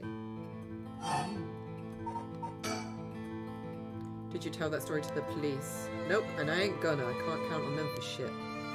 Nope, not like they'd believe such an insane story anyways. Right. But there must be at least one person the police worth trusting, right? Yeah, I guess there was this one cop who always got on my case about stuff. But he died just the other day. Oh, he did? I'm sorry to hear that. Everyone who gets involved with me ends up dead. Maybe I really am cursed. Pisses me off. Aw. You've got it all wrong. The spirit that possessed you wasn't that kind of spirit. Huh? It wasn't? Yeah, this was just an unfortunate coincidence. Though I'm sure that was hard enough for you. That's all I know about that arsehole death. Hey Mio, I've been thinking something. The way she described it reminded me of something. The way Mr. Janushi died, it sounds a lot like how Michio died. Of course, I didn't see it myself, but the state Michio's body was in, it was like she had fallen from high up. Could they have been killed by the same curse? I don't think so. The curses of the 7 mysteries hadn't manifested when she died. And if we can trust that what the spirit board said, then Michio died in an accident. Oh, so is that a new curse then? Maybe. Because she died in an accident and it's like her rage of being murdered. Because he was chasing after her maybe, so she got her revenge. And now she'll have a curse stone.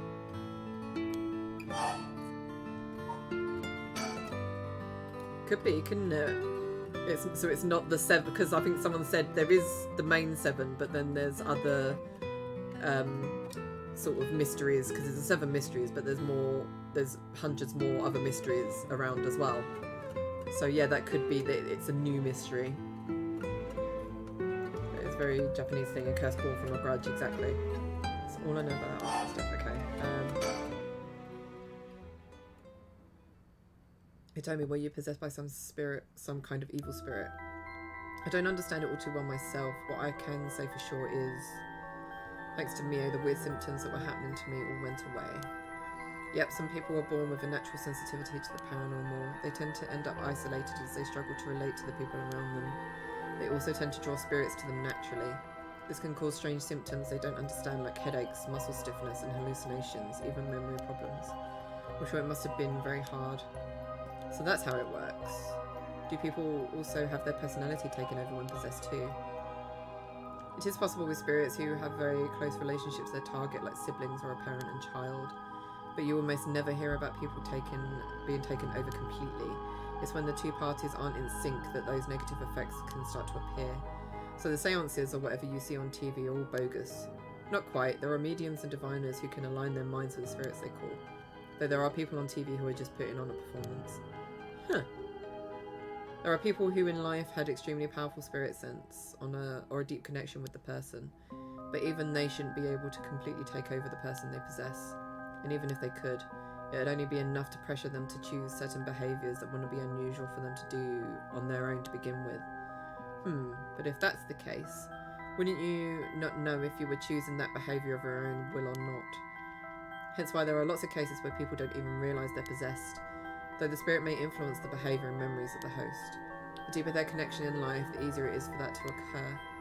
I see. Getting possessed by spirit is pretty complicated. It must have been tough for you being possessed for so long, Hitomi. Whatever might happen to me doesn't make any difference. Me being able to see spirits and stuff has nothing to do with how things ended up like this. It's not like being able to see them is your fault either. The same goes for me. Maybe it's just something we have to live with. I think you have a knack for it yourself, Yoko. I bet you could see them too with a little training. I think I may pass. That'd be so cool. So that's why you do the job you do. I thought she was a weirdo when she showed up all of a sudden saying she was going to exercise me. If you hadn't said anything, I probably would have knocked your lights out. You tried to perform an exorcism on her without telling her anything. You see, in my experience, most people don't understand no matter how much I explain. They only accept my explanation after they see the results. Huh, I guess that makes sense. Hitomi, last night before you witnessed Mr. Janushi collapse, can I ask what he and you were doing in the classroom?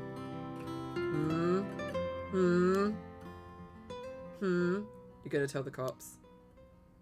Alright, with everything that happened with Mr. Janushi. They'll suspect you if we told them we saw you with him that night. Anytime something happens with someone like me, all those shitty adults start jumping to conclusions. I understand, I won't tell them. You wouldn't have been able to kill him anyway. If you say so, then I don't mind telling you about it. So last night, piece of shit Janushi called me over here, acting like he was going to attack me or something. What? What? How terrible. Whatever, I'm glad he's dead. He had it coming.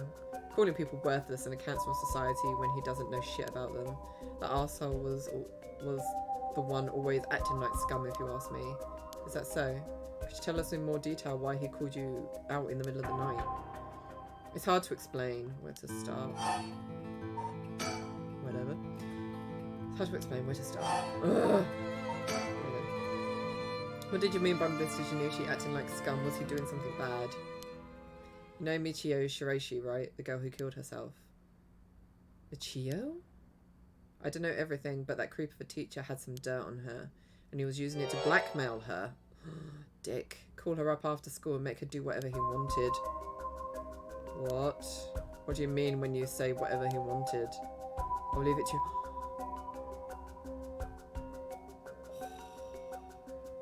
What a prick. Nothing that a couple model students like you would ever get involved in. What do you mean by dirt? I don't know anything about this. How could I have not known about this? Yako, I know how you feel, but try to calm down. You got guts acting like you were her friend. Bad hairdresser. Janushi really did a number on both Michio's body and soul. She probably felt she couldn't tell anyone, like she had to suffer alone. No, how terrible. Tomi, how do you know about this? I just happened to walk in on it. I know the spots around school people go to when they want to stay out of sight. He ran off in a panic when I yelled at him, asking what he was doing. Walked in on it. I couldn't just leave her alone, looking like she was about to cry, so I stuck around for a bit. She told me everything that happened in whispers. She probably figured I wasn't the type to spread that stuff around. But she never asked for my help. She told me that she was fine and to keep it secret. Michio, why? She probably thought she just had to grit her teeth till it was through. She was naive. I tried to tell her that if you give guys like that an inch, they'll take a mile. She kept saying about how it was her punishment. She was soft. No. Thank you. I'm glad he's dead. I'm glad he's dead too. Absolute arsehole. Of course, Janushi didn't change. He kept on doing what he was doing. I don't understand either of them, but that's as much as I was involved. And then she killed herself. Nothing I can do about it now. Katomi, if you knew about it, then why didn't you? You're trying to say it was my fault. Ugh. She told me to not say anything. She told me she was fine. So what the hell more responsibility do I have other than what I already did? Yako, there's no point blaming Hitomi. Michio, why? God, this, like, just when you think this game can't get any darker, fucking hell. Did you hear what the dirt was? Nope, never heard what it was. But from the sound of it, he'd been blackmailing her since about a year ago. For that long? The dick probably caught her doing something she shouldn't have been. She looked well behaved, but there's more to a person than meets the eye, you know? There must be some reason. Dunno, got nothing to do with me.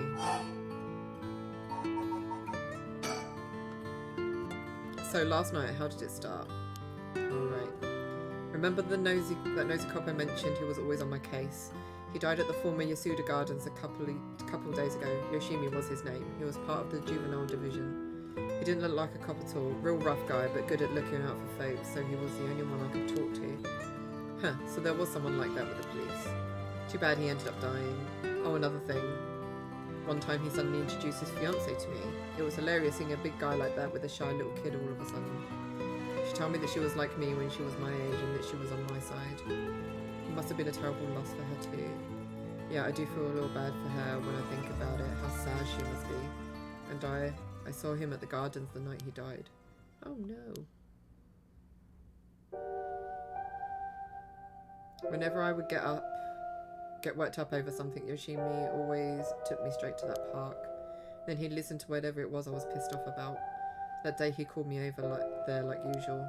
But something seemed off about him, like he was worried about something. Worried about something? Yeah, he asked me for a favour too. That was pretty unusual. A favour? What kind of favour? He handed me a weird talisman and asked me to hold on to it for him. Talisman? Yeah, just a normal good luck charm. I figured if that's it, then sure, I'll take it. I have it with me now. But that wasn't all. Then he told me that he wanted me to look for a talisman Michio Shiroshi had that looked like this one. Her? Michio? What does she have to do with this? Yoshimi had been meeting up and talking with her. While they were together, he noticed that she had a special talisman or something. But apparently Michio always avoided the subject. A talisman that Michio had. He knew that I knew her, so that's why he asked me, he said. Could there have been something about that Michio couldn't tell even the police about? I know things at home were a little complicated. From what I heard, Michio was keeping her mouth shut about what Janushi was doing to her. Hard to talk with the cops when someone's got dirt on you. And I didn't squeal on anything about Michio either. Michio, what is it that had such a strong grip on you? So basically, Yoshimi didn't just have his eye on Michio, but her talisman too. But after she died, he didn't know where it ended up. So since I knew her from school, he wanted me to look into it for him. Is there something special about the two talismans? I wonder why he gave it to you. Hell if I know. When I looked inside it, there's just a weird, kind of grimy scrap of wood. So you've seen inside it. But from the way he was acting, it seemed important to him somehow. But to be honest, what he was asking is such a pain in the ass, I figured he had to be serious about it. Oh, and since he died right after that. Yeah, he even said to me, if anything happens to me, take those two talismans, give them to a guy named Nakagoshi at the police department. Knowing what I know now, he probably felt that something was going to happen to him. Nakagoshi. Do you know him, Mio? No, I've just heard the name, I think. So there really is a Nakagoshi. That's a relief at least. Anyway, it didn't feel right just ignoring a dead guy's last request. Hitomi, yeah? That talisman, would you mind if I had to look at it? Sorry, but I don't trust you all that much yet. It's important to me. Oh, okay.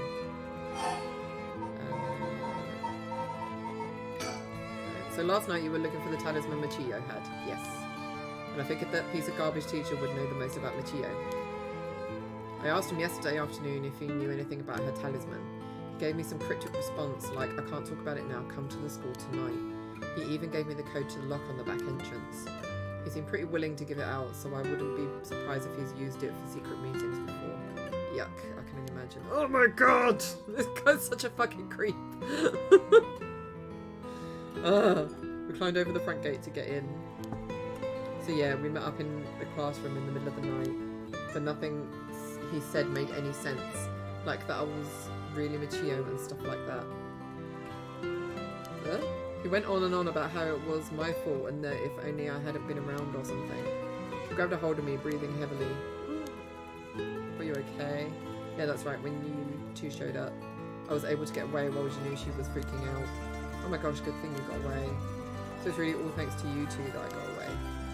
But I didn't get any info about the talisman, so the whole thing was sort of a bust. Afterward, I was wondering what you two were up to, so I hid nearby. And I saw you and old man Ashimiya talking, and then Mio showed up. Oh, you did? That's also why I saw Janushi come back outside and bite it. I see. So you were only here to look for Michio's talisman.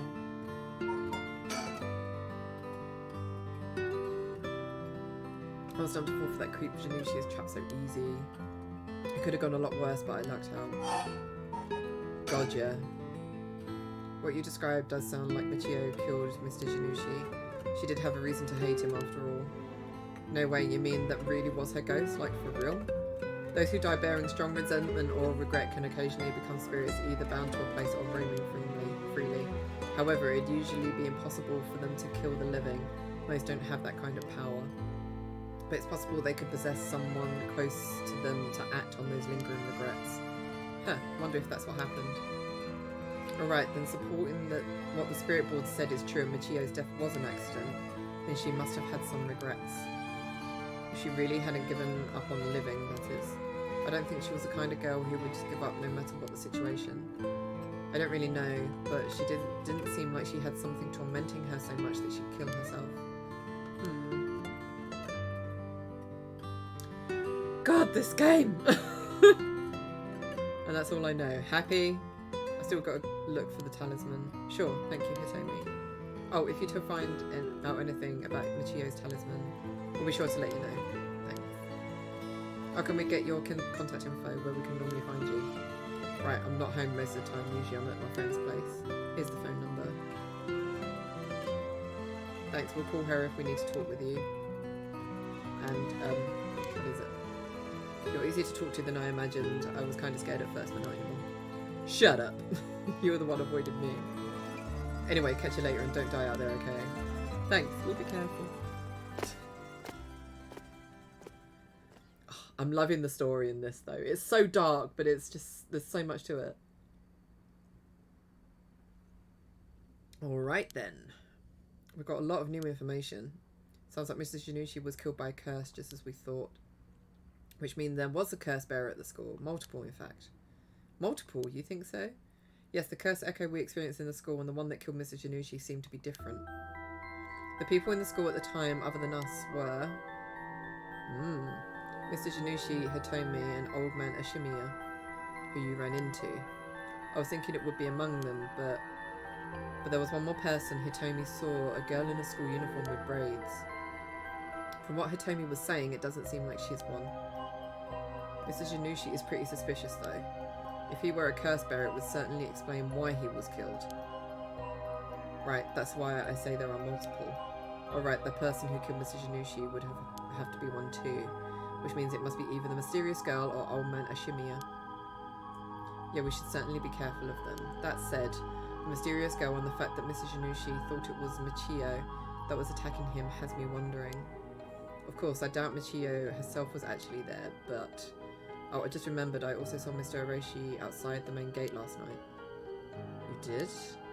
It's likely he's involved with the curses, given that he's the one doing research on the rites of resurrection. So we'll have to be careful of Old Man Shimiya and Mr. Orochi. I want to believe that not all curse bearers will be hostile, but as for what to do now, I'd like to find who is responsible for the Feast of Shadows that set this off and how they did it. I don't think we'll be able to end this without stopping it at its source. Huh, that makes sense. In which case, next we should do... What exactly? It is very dark, yes. We'll need to talk with Mr. Orochi. He definitely knows something. It would be safer during the day, so I think we should try to look for him. Got it! I'll help in any way I can. But the school is closed. I wonder where he could be. Let's try heading someplace someone may know where he is. Where to go then?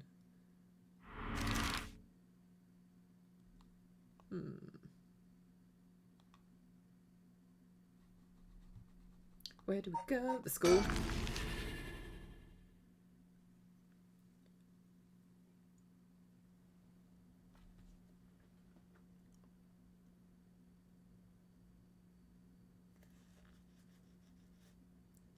Back at the school. And so, Miyako Kurosuzu and Yako Sakazaki decided on their next location to investigate.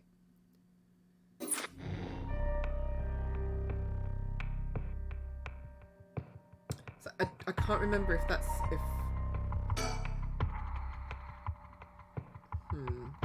Okay, well I'm gonna go with these guys and see what happens here. Hajime Yoshimi's death, Najima's threat of mass murder, the problems just pile up, putting the detective's goal of collecting all the curse stones in jeopardy. Suzumi leaves Oryo to handle the investigation until he catches a quick break. While he catches a quick break. Setsue Sutsumi. Kinshibori Park. During the day, no scary. Yay. Spoopy spoops. Sorry for the wait, boss, but I managed to gather some information. Took you long enough. Well, we've got ourselves in quite the mess. Strange deaths popping up all over the place that may or may not have something to do with the curses. We also need to keep looking into Yoshimi and Najima. Daytime, yay! No spoops! For now, we better start following up on a few leads we've got.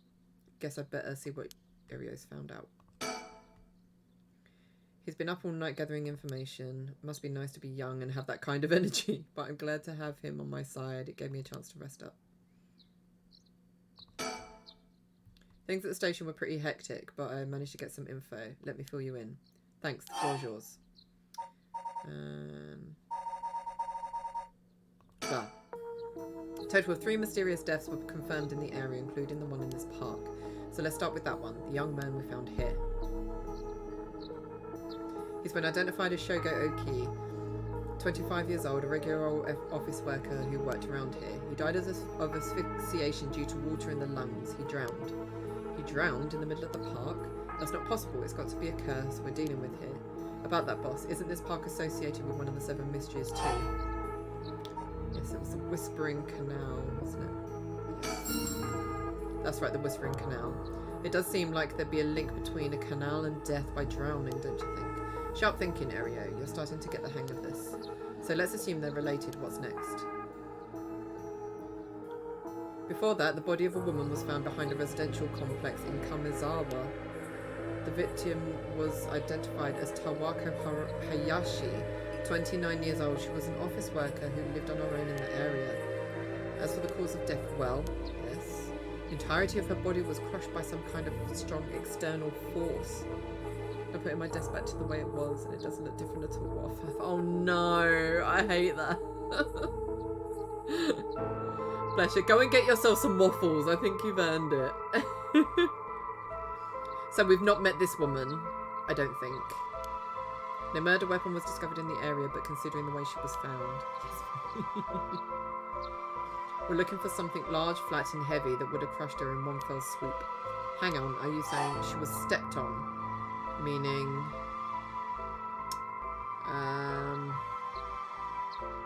what would that one be?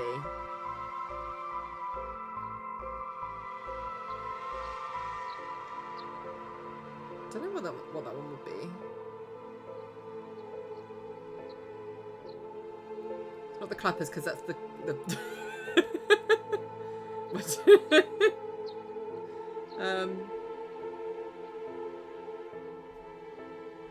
not the foot washing mansion.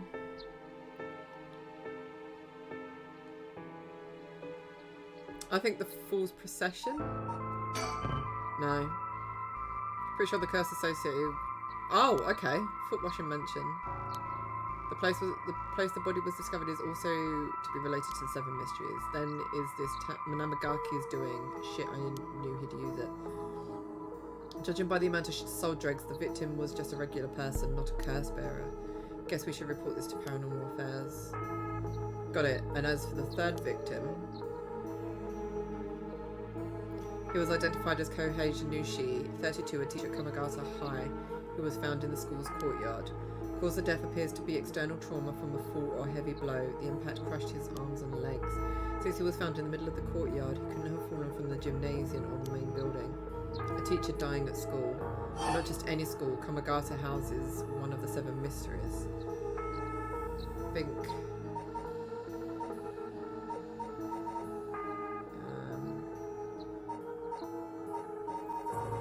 It's one of these ones. I'm going with one-sided read. No. False possession. Okay, that's right. I was going to say that one as well. We can't rule out the possibility that this death was also the work of a curse. I see. Either way, it seems all 3 victims can be tied to the 7 mysteries. There's probably a curse bearer at the centre of it all, pulling the strings. But you've got a point. All these strange deaths do point in one direction. That's right. And Hajime's case wasn't all that different either. He also died of mysterious causes in a place connected to the 7 mysteries. Waffles are on the way. Yay! Problem is that the timing doesn't match up. He died before the curses were activated. Could he have been hit by a different curse, one that didn't have anything to do with the 7 mysteries?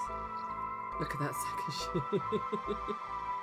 This guy was a good guy though. I feel bad that he died. That's the thought, but if that were the case, we'd be dealing with a powerful practitioner, one who could pull off a curse like that without using a curse stone. There aren't many people in this day and age who could do something like that. Oh really? I see. I don't know too much about that stuff.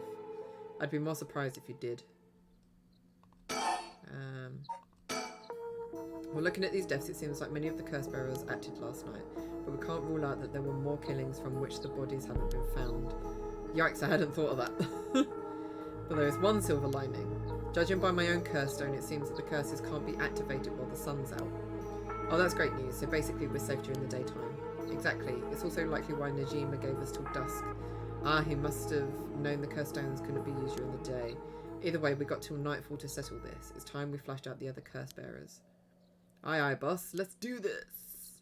I wonder if Najima then is the one that brought all this to light. What's the name of it that they were thinking?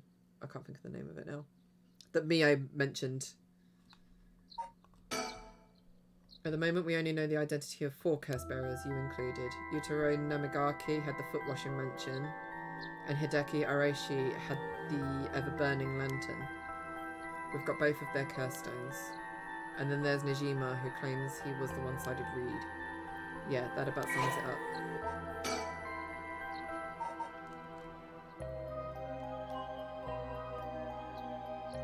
Yeah, so those are all the curses. I can't remember. So that's Yoko, who was at the beginning.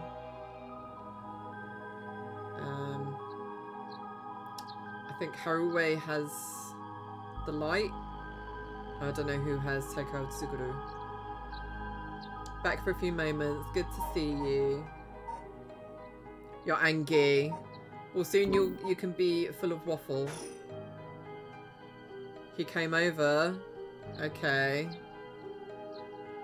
Are you sorting it out, or has he left? You talked. Better figure out who the remaining 5 are quick. How should we go about looking for them? There's no point in searching blindly without a lead. Let's focus on other things for now. Tracking down Najima may lead us to the other curse bearers too. Did you Superman that? Either way, he should be our top priority. He could do some real damage if we don't get him. I also want to look a little more into Yoshimi. I've got a feeling there's some connection there. Aye aye, boss. Sounds like we've got our work cut out for us.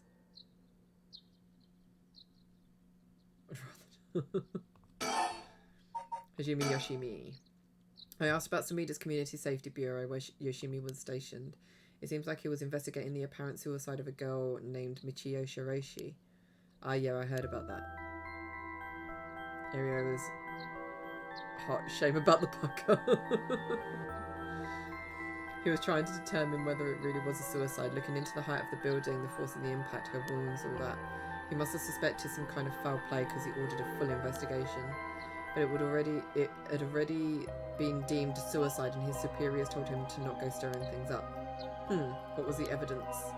Well, according to the report I found on his desk last night, the body was found at the foot of a building a ways away from the road. There was no evidence of vehicular collision, so it was ruled a suicide. But he thought there was more to it. Yes, a truck or a flat-faced vehicle travelling at high speeds could have inflicted similar damage. In other words, sometimes a traffic accident can look an awful lot like a fall. Oh, did that Janushi run over her? So So there is a chance that it wasn't a suicide. But what a terrible way to go.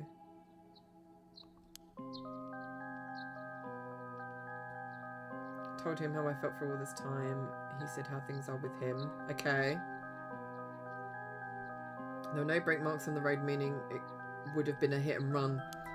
Vujnushi, I reckon. The vehicle would have hit her without slowing down at all. This is turning into quite the grisly case. But the vehicle couldn't have come out from a collision like that unscathed. Exactly, so I asked the Traffic Bureau to keep an eye out for any vehicles with frontal damage, but I haven't heard back from them yet. I don't think they're looking very hard. So we've got no proof.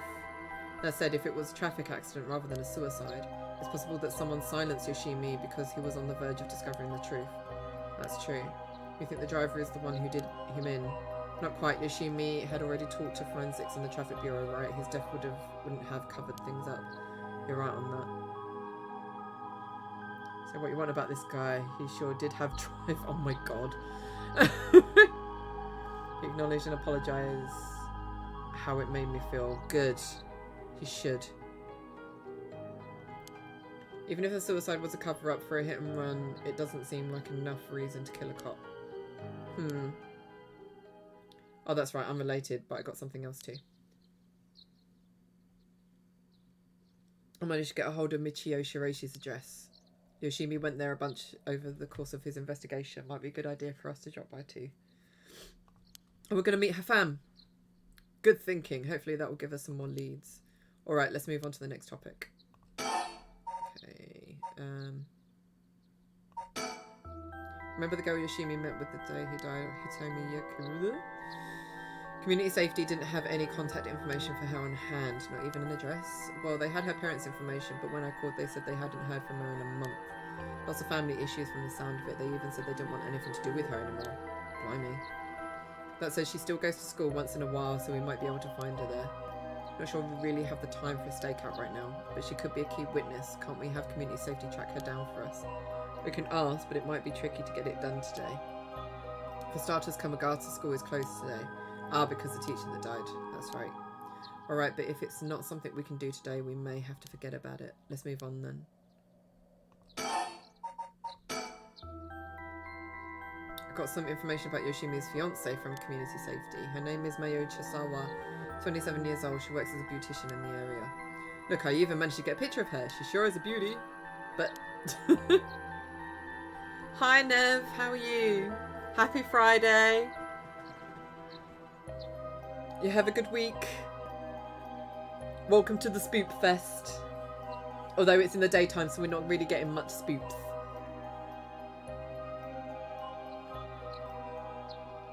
Oh boy, here it comes, but what?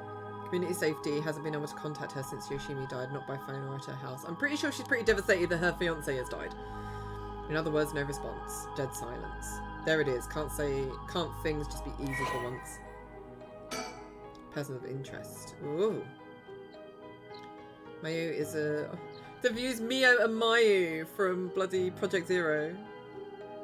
Happy Friday indeed. Week's been so-so, but I'm going to Comic-Con tomorrow. Oh, excellent. So definitely perk things up. Yes, definitely. You looking forward to it? Anything in particular you're going to see?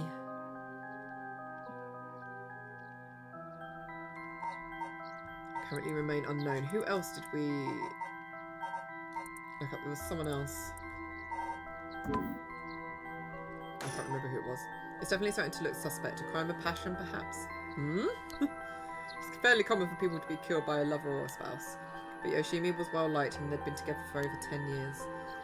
You never know, things could be different behind closed doors. I guess so. But we'll have to consider the opposite scenario too. It could be that the same person who was out for Yoshimi is after his fiancée as well. She could be in danger. You're right, either way she's important to the case. HQ already has people looking for her. We'll know as soon as she's found. From Ishika Najima, this prick. HQ has mobilised a search unit for Najima. But so far they haven't received any word. Guessing he wasn't at home or at work. About that, apparently he vacated his last known address a week ago. You're serious? So we have no idea where he lives. It gets worse. I checked in with the factory he was working at. They told me he was only there for a month before he quit. Hold on a second, you're telling me nobody caught that? Well, I had the same thoughts, so I spoke to his probation officer. Turns out he'd been doing house visits and interviews, but never bothered checking on his workplace. He also said he'd lost track of Najima when he moved to a new place. Geez, that's just sloppy. I've heard that they're giving parole to just about anyone these days because they're running out of room in the prisons. Oh my god. Which also means there aren't enough probation officers to go around. Dude's probably overworked. So Najima got to fuck about unsupervised. God damn it. That arsehole is annoyingly good at faking remorse or insanity, whatever the situation calls for. Back when I arrested him all those years ago, just talking to him left a bad taste in my mouth. He's probably hiding under a false name, which will make it hard to track him down. That'd explain why he so brazenly made contact. That arsehole he's mocking us. But for now, the paperwork to circulate his name and mugshot is being filed. That's going to take way too long. We only have until dusk. What else? Keep going about him. Speaking of Najima, yeah. Did you manage to reach your daughter? It'd be best to put her into protective custody as soon as possible. Not yet, I can't reach her. They called, but she's not picking up. Wasn't home when they went to the house either. That's not good. Does that mean she never came home? And why weren't you the one trying to reach her? Shut up, I don't have her contact info, alright? Damn, she really doesn't trust you, huh? just twist that knife. Either way, I told her mother that it was an emergency and that we'd send an officer to find her and get her to safety. She was real reluctant, but I got her to agree. I guess that explains why you got divorced. But if you, her former father, can't find her, how the hell did Najima do it? Former, eh? That cuts deep. It just likes to just keep stabbing. Yeah, sorry, it kind of just slipped out. Anyway, I suspect it had something to do with his curse echo. Back on top it already, huh? He said his curse could kill a lot of people in a short time. It may even allow him to act from a distance. I see. The one-sided read. What was the story about that one again? Something about a man stalking a woman who goes insane and chops her up. Alright, one of the more gruesome of the 7 mysteries. Lovely. Just finished Splinter Cell Chaos Theory. Yay! Well done. Congrats. And how do you feel? How do you feel about such an epic achievement? No kills, no alarms playthrough. Blimey. So proud. You should be. No kills, no alarms. Jesus Christ. As for Najima's whereabouts, all we can do is throw more people at it till we find something. I'll check in with HQ frequently to see if they've got any updates. And that's about it. Yeah! Shall we continue our investigation? Yeah! Let's go! We could go to Kamagata High School to look into Hitomi Okuda, or to Michio Shiraishi's house to find out more about her.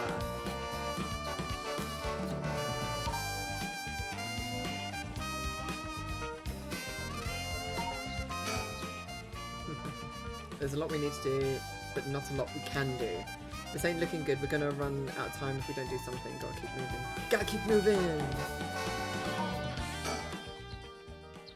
Right, so where... It was super funky. Oh! So many! Right. Who do we go with? I think we should go with the Michael Jackson wannabe. Throughout the night, Richter continues to gather information about the curse stones, while Harue lies awake until dawn, preoccupied by the prospect of bringing her lost child back to life. Let's see what he finds out. On to Blacklist now. The one nobody but me likes. Oh, we're back with Harue. Good morning, ma'am. How are you feeling? I'm fine. I hope we can make good progress today. How's your curse stone looking? I haven't felt anything from it since sunrise. Interesting. It's possible that its powers can only be unleashed at night then. She looks very tired. That aside, why are you so late this morning? There are unfortunately some things that can't be investigated while the world slumbers, but I did get some research done in what limited time I had. Very well, let's talk. He's looking a bit tired. He must have been up all night investigating. Bless him, look at his tired, beautiful eyes. I want to see Richard's TikTok. Of course you do. By the way, there's something I wanted to talk to you about. And what's that? Our current plan is to steal a curse stone that's already absorbed soul dregs, but I'm wondering if it would suffice to not steal but instead negotiate with the curse bearer and have them use the right one for our purposes. Oh? I mean, I suppose that would accomplish the same, but do you think it's possible? So long as we offer compensation, it may prove much easier than you'd expect. Compensation? Cash, for instance. That wouldn't be off the table for a family as rich as the Shigimas, would it? Of course, why any amount would be fine if it get the job done. I won't let monetary matters lead me to regrets the way it did back with a ransom. He wants to get cheeky with her. Okay, with that option on the table, let's figure out our strategy. Do you have the curse bearer with whom we can negotiate in mind? Not yet. Surprisingly, it seems the other curse bearers haven't been that proactive about collecting soul dregs. Did you see the news this morning? No, I haven't. Overnight, 3 mysterious deaths were reported in the area. Dun dun dun. They've yet to announce the identities of the bodies found, but they've been nicknamed the Honjo serial killings. It's garnered quite some attention on the streets. Oh my! Only 3? Is that it? Is that all we've got? Is that just 3 dead bodies? I don't like the noise when you click something. It's scary. Is it scary? That's what I thought. Even if the victims were curse bearers, just 1 or 2 wouldn't be enough soul dregs. And for what those curse stones are capable of, a mere 3 victims seems a little on the low side. With this little activity all through the night, the curse bearers must be a cautious bunch. What's holding them back? Are we not all after the power of resurrection? There may still be some undiscovered victims, but it doesn't seem like anyone has gathered enough soul dregs yet. We might have to set up some bait to spur them into action, and then we offer them a deal. None of the curse bearers seem very proactive. And that's an interesting theory. You think there's someone behind this all. You mentioned hearing an agonized voice telling you to kill when you first obtained the curse stone. That doesn't sound like a coincidence to me. Someone agitated the curses in this area on purpose, and they are likely after the right of resurrection as well. So you're thinking this person is not one of the curse bearers. Got a sharp mind, ma'am. Thought it might seem obvious for the mastermind to become a curse bearer and collect soul dregs if they were after the right. This would be very risky, since as a curse bearer they themselves will become a target. So it'd actually be more convenient for them if the curse bearers moved less aggressively. That's right, but despite that, they've been inciting the curse bearers to commit murders. Why? Let's consider this. What if the mastermind isn't trying to collect soul dregs themselves? You mean their intention was also to steal the souls while the other curse bearers compete with each other from the start? Sitting back and observing from the sidelines is a safer course of action. He does have a luscious mane, which is why I figured it best for us to attempt the same strategy. So how should we do it? Still, there's still reason to suspect the mastermind could be a curse bearer themselves. To be honest, I want to keep my distance from whoever it is. There's no telling what kind of power they might possess. Whether our aim is to negotiate or steal, we'll have to outpace the mastermind in making contact with the other curse bearers. It's so, like, just so many theories as to who it could be. It could be that Najima, like, I think he's quite a good suspect, and then you've got that teacher, the one who's, like, obsessed with researching the right resurrection. But it's going to be really left of field. It's going to be someone else, isn't it?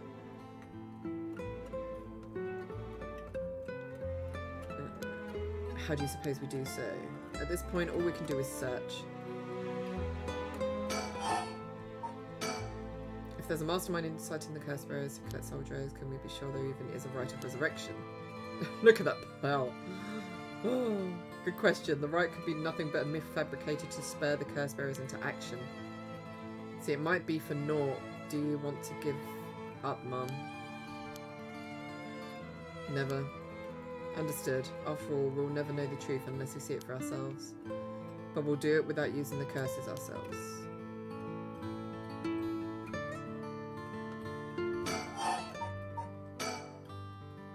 By the way, I met a few people who seemed like potential curse bearers last night. I did some investigating into all of them, but I only managed to get detailed information on 2. You're quick. I suppose that's to be expected from an investigator extraordinaire. I appreciate the flattery. I've had he poses as he's talking about it. First, there's Ayame Tono, the girl we talked to before, though she isn't a curse bearer herself. She's a student attending University of Art. She currently lives alone in an apartment near to Midoricho Park. You even determined her address. You're not one to be underestimated, Mr. Investigator Extraordinaire. I love him. Put every single university in with Yukioi in the curriculum, pretended to be her parent. I went around to check on her place on the way here. It doesn't seem like she returned home last night. I'm worried she might have run into some trouble. Didn't you attempt to follow her last night? I'm embarrassed to say, but I couldn't. She shook me. I couldn't keep track of her. And here I thought you were an investigator extraordinaire. I'd like to learn more about her, but it would take some time. She has planned to steal the curse stones just like us. It's best we act carefully around her. Next is the tall man who was dressed in black. I met him near Kinshicho. He stood out with the way he dressed. I managed to get some good information from him. Impressive. What can I say?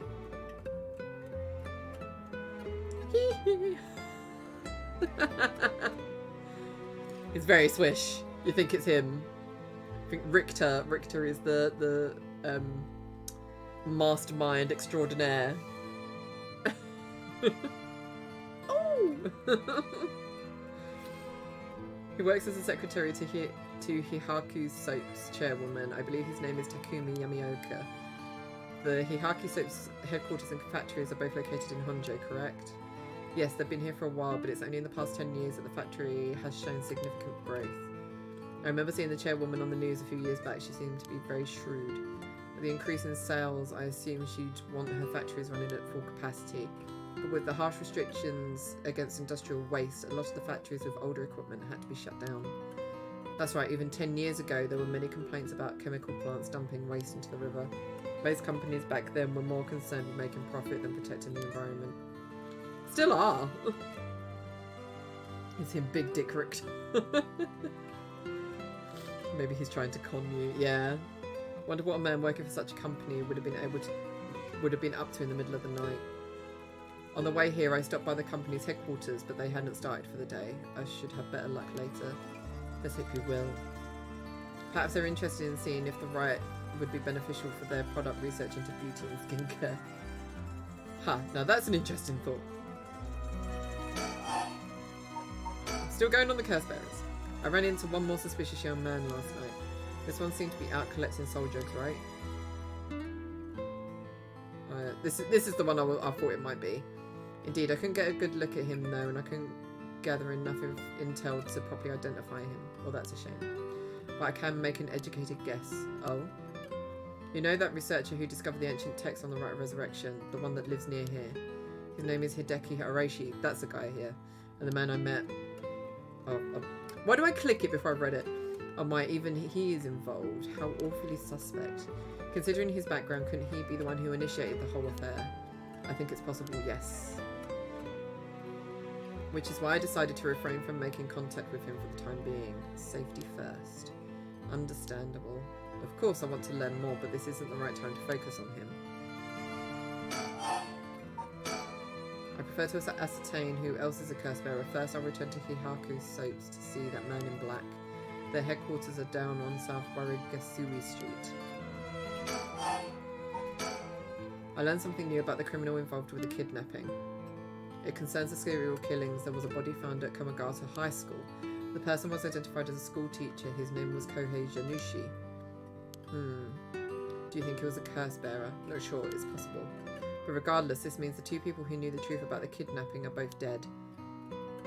Just when we were getting somewhere. It isn't enough to make me give up, of course. Still, we don't know anything about Michio Shireishi's residence. It'd be wise to pay it a visit. I forgot that, the prick of a teacher that was blackmailing her, he said, didn't he, that he knew something, about the kidnapping. I wonder, with Michio's stepdad, I think she has a stepdad, that he was the one that kidnapped the boy to get money, because he seemed like a really dodgy sort. So I wonder if, it's like her stepdad that did it. And that's why he was blackmailing her, because she knew who had kidnapped the boy. He looks like the male version of Lady D. Well, no, Lady D is a much more like... much more just like she just oozes sex. Lady D. This guy just oozes hairspray. Hairspray and moisturiser. So we don't know anything about Michio Shiroshi's residence. It'd be wise to pay it a visit. Understood. About the serial killings. In addition to the 3 victims associated with the Honjo serial killings, there's Michio Shiroshi, who reportedly committed suicide, and the police officer who died at the former Yasuda Gardens. Strange deaths continue occurring like so. They're bound to inspire strange rumours. But those last 2 have nothing to do with the 7 mysteries, no? It's true, both occurred a week before this accursed situation began. Still, it cannot be ruled out. It's possible that the mastermind was involved even with those killings. How? What if there were preliminary steps to awakening the 7 mysteries curses? Can we really assume they're unrelated just because the timing doesn't match up? Or rather, the police officer's death is so baffling that it would be easier if it were connected to these curses. The victim wasn't the type to be caught off guard easily. He seemed to know a lot about this. Too much! I suppose we weren't strangers. My personal feelings might be wrapped up in this one too. Oh, you have waffle, yay! I see. If you were to investigate this matter more, you might get a lead on the mastermind. You're right, if we wish to focus on the mastermind's identity, this would be a fine starting point. We might even discover more deaths related to the curses on the way. We should pay attention to today's news. Well, that's all I have to report. Shall we continue with our investigation? What do you want to do? If you still can't use a curse stone, taking a walk should be a fine place to start. Right, let's go together. I want to see what's going on for myself. In that case, I'll trust you to decide on where we should go, ma'am. Where should I go to begin my search? Which places have stood out to me most so far? I think...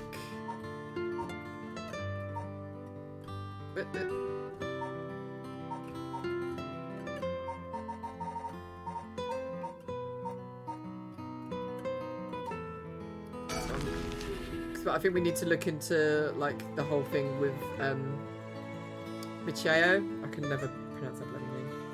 It's just the same size. He got some daddy milk. Here we are at ground zero, Kamagata High School. I guess it's logical that the police got this place shut down. The teacher's body was found here after all. It's as if the students have nowhere to go now that the school's closed. The news has attracted a bunch of curious onlookers. That works in our favour. The more people around, the better we can blend in. Seems the officers are still inspecting the scene. Entry has been strictly prohibited.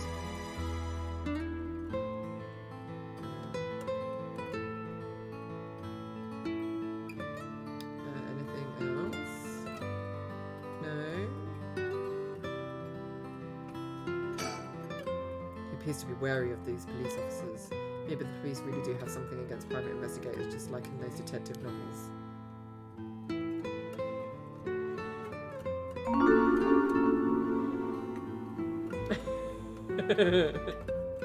I'm off now, Lori. See you soon, my dear. P.S. Daddy Milkers ha ha ha ha ha XOXOXOXO.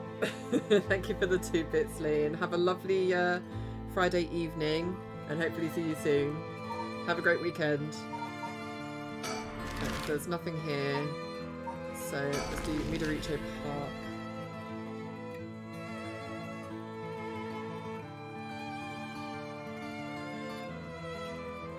We're here. This is Midoricho Park.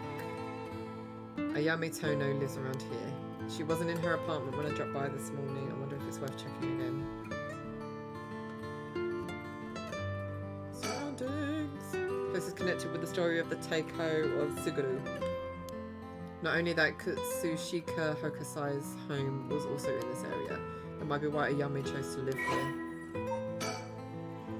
It's all park bordering Southborough Gatsui Street, sporting a mixture of cherry and evergreen trees. Although unremarkable in most respects, its small playground always attracts a number of children come evening. My bunnies brings all the boys to the yard and I am like it's better than yours. Richter probably XOXOXO gossip girl. Thank you for the 5-bit sign. And bunnies. The chocolate bunnies, the Easter bunnies.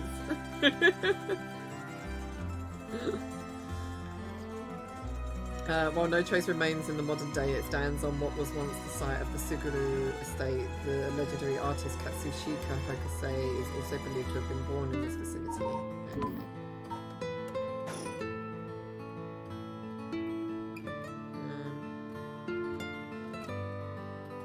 Look at him just standing there. Go on, my bunny pimp.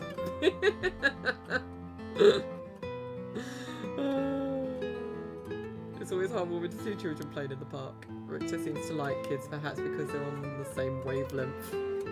They're childish. Okay. So not really doing much, are we?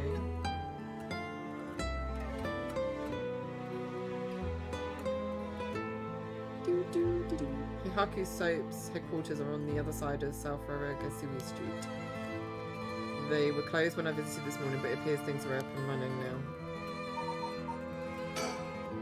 To think a small soap making company could grow so much in such a short time. They have factories and warehouses throughout the area now. You can see why director and now chairwoman Natsui Yamamori is called the Queen. Queen! Yes, Queen! Chemical producer that ranks 4th largest in the domestic detergent market and 7th largest in the cosmetics market.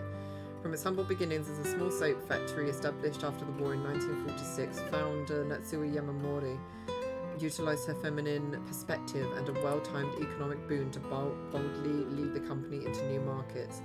Even as the market grew crowded with the industrialisation of Sumida City, the company continued to expand, digging its roots deep into the area. In particular, it established itself as a household name by focusing its branding toward the rapidly expanding convenience store market. Its flagship products now include cosmetics, detergent, soap, shampoo, and more. The company's name Hihaku can also refer to kasuri, a type of patterned fabric. Persons of interest. Oh, Natsui Yamamori. Kasui is former president of Hihaku Soaps, a large chemicals company, though she retired from her position 2 years ago. She still wields great influence over the company from her position of chairwoman. Recently, there have been rumours about her possessing strange and powerful magical abilities, earning her the nickname the Witch of Hihaku. Prior to the war, Natsui enjoyed working her dream job at a textile factory. She was forced to face the bitter reality of the world, however, when the factory was destroyed by fire during the war and she was ordered to rework the fabric she had painstakingly crafted into something more suitable for blue-collar work. Witnessing the rise in popularity of Western-style clothing in the post-war period, Natsui left the textile industry. However, a nod to her past can be seen in the company's name with Hihaku, being another name for kasuri, a type of fabric featuring patterns and images woven with dyed fibres. Having long been dissatisfied with the soap supplied at the textile factory, Natsui saw a business opportunity and set up her own small soap factory. Taking inspiration from imported soap brands, she developed new products which quickly gained a good reputation. Ever the shrewd businesswoman, Natsui ran an aggressive promotional campaign on TV, featuring a popular Japanese singer, rapidly turning Hihaku Soaps into a household name. You mentioned that Takumi works as her secretary. That's correct. Do you think it's possible he's acting on her orders?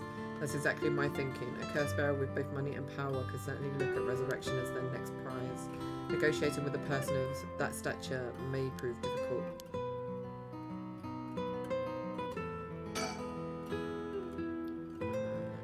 Business up and running can see inside the reception area.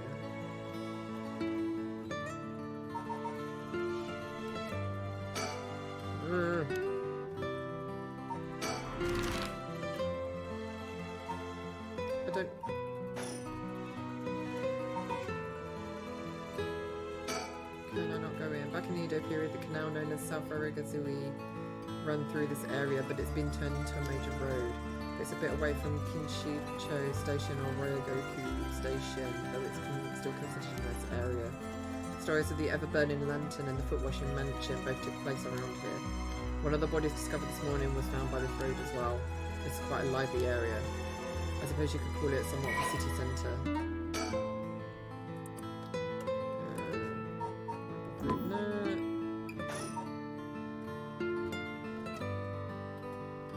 I don't know what else I can really do.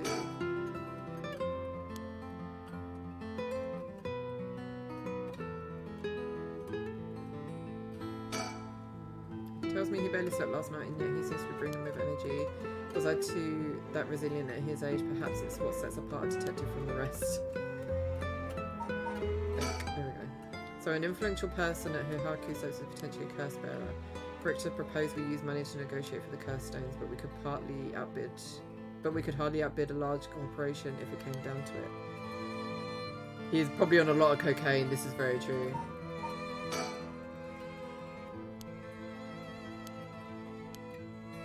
But I don't know.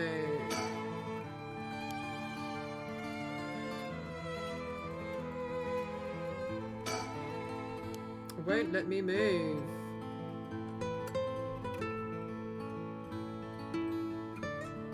This is all I can do.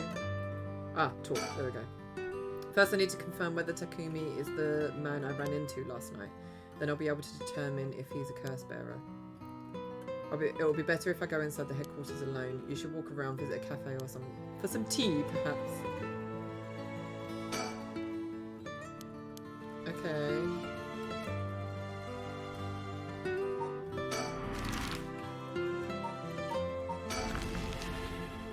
Is he not gonna come with me, is he? Why? Why did you come with me? I came to look for tea. We won't get much done standing around here. Why don't I go and check out Ayami's apartment? Okay, you don't mean to speak with her, do you? No, I prefer to get an idea of what she's been up to. I'd like to see whether she's been home or not. Just potentially to get a trace on her movements. Then be my guest. Okay, I shouldn't be long. There we go. Finally. Right. Oh, no worries, Croft Crazy. Lovely to see you. Hope you're well. I'm back, ma'am. So, nothing. I'm afraid so, she still hasn't returned. However, I noticed a few people who seem to be related to the police force keeping watch in the area. I don't know if they got eyes on her apartment, but they do appear to be watching the building it's in. Interesting. I've got sharp eyes to have noticed them despite them being so covert. What can I say? It's part of the job. However, it meant I had to refrain from knocking on her door or looking through her windows. I wasn't able to check her electric meter or mailbox either, unfortunately. You were planning to get that far? What a waste of time. We should move on quickly. Okay. I'll do the whole talking at the school again. I'll try and progress. Right. This place is said to be connected with the story of the Fool's Procession. I wouldn't be surprised if a curse bearer decided to turn up. However, I need to find out if that teacher was a curse bearer or not. I expect the police to be baffled since they don't know about the curses.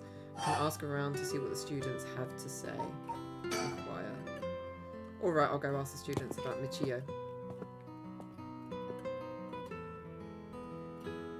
I'm back, ma'am. So what did you learn?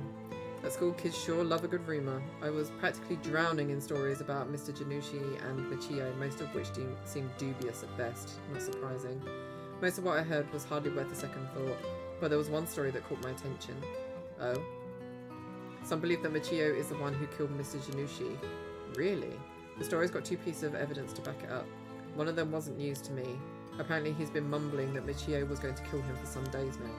The fellow teacher overheard his mumbling and told the students. And then it spread like wildfire, I suppose. Rumours that Juicy don't stay a secret for long.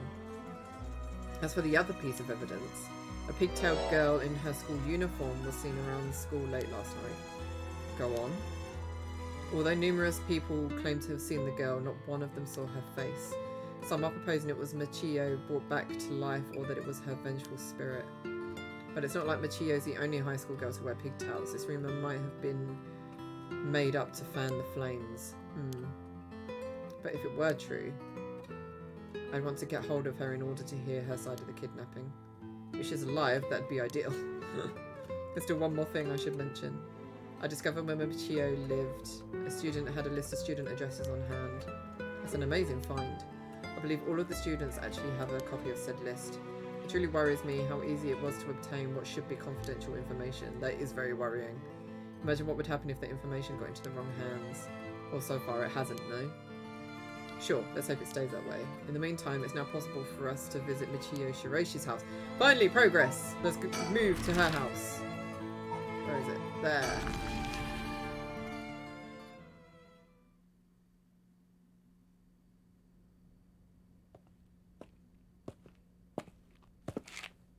Looks dodgy.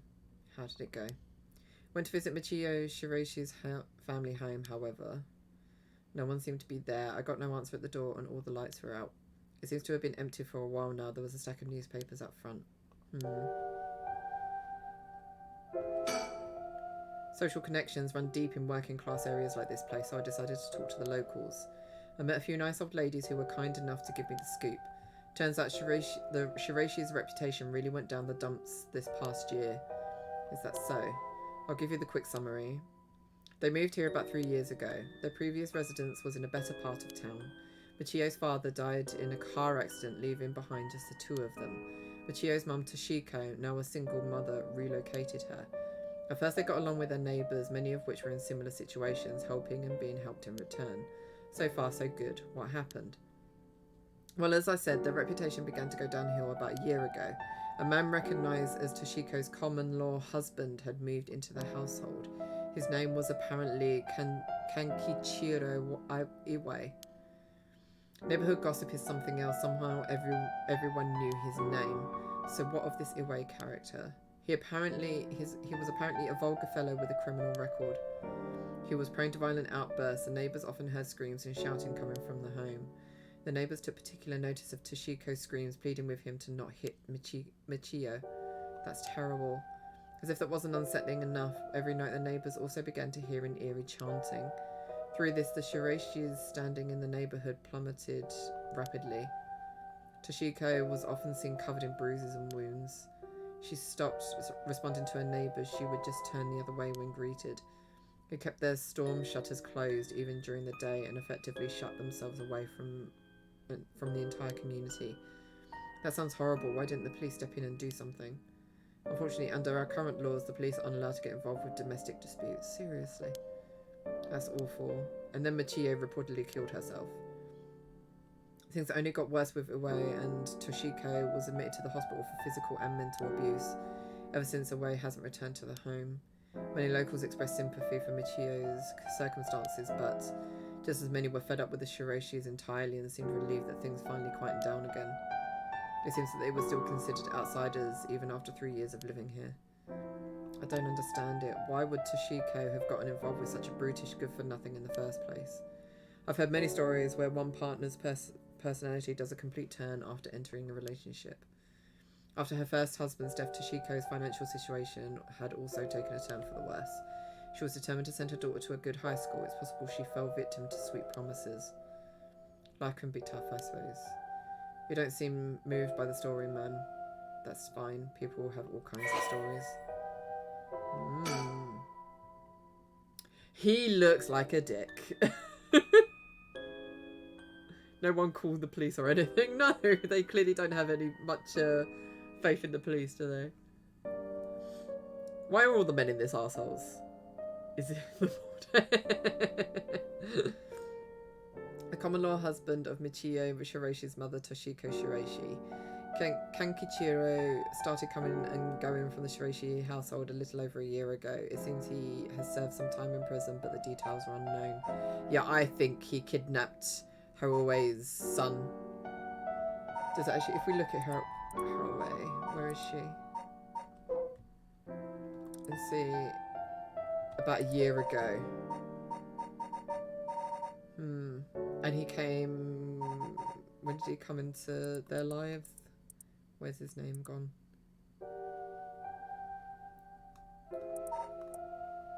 Where's he gone? There he is. A little over a year ago. So it's like he did the kidnapping and then met them. So yeah, that wouldn't go with the Michio thing. Although it could be that he told them that he did it. And he used that as a threat. Seems he served some time in prison, but the details are unknown.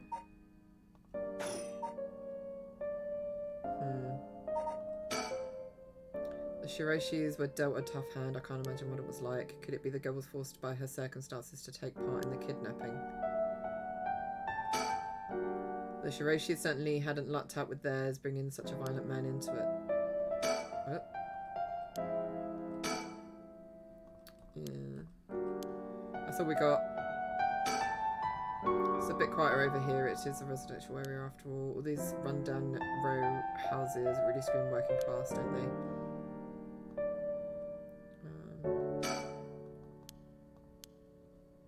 That's it. Yeah. Okay. So, where now?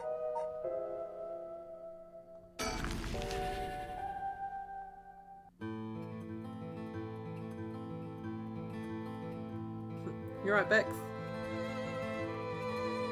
Okay, so if I go inside the headquarters, you should walk around, perhaps. Well, I can't move though. So any information from... I would go to a coffee shop if you let me move. God damn it.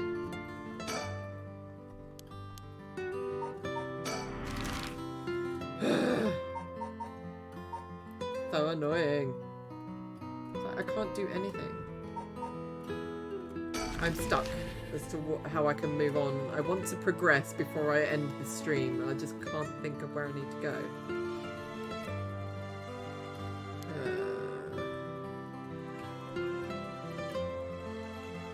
Like it's not letting me do anything else. Okay.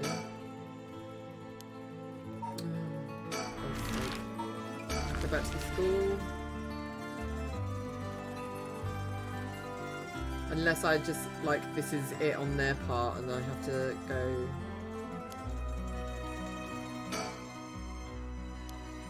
it may do them to stay home for some time for fear of their safety. The police are probably too wrapped up in solving the case to be concerned about the students' mental health. I can see that.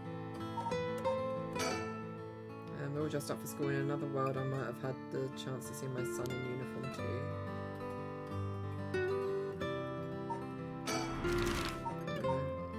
I think that's it, and then we'll go back to story.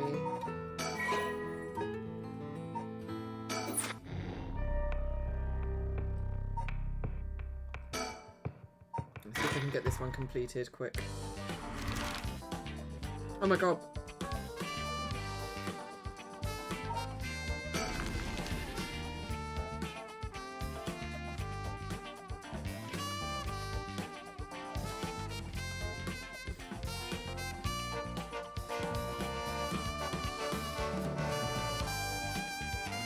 I hope this music isn't going to stick around. Seems like Michio's house is at the end of this road. I don't want to intimidate them, so maybe we should go alone. Hey, yeah, I'm going to have to turn this music off. There we go. Sorry, it's just really bugging me. I think... There's a chance that Michio didn't actually kill herself. It might be for the best that we didn't find her parents. I was checking the Shirashi house at the end of the road. The streets we all know, so two big guys like us will stick out like sore thumbs.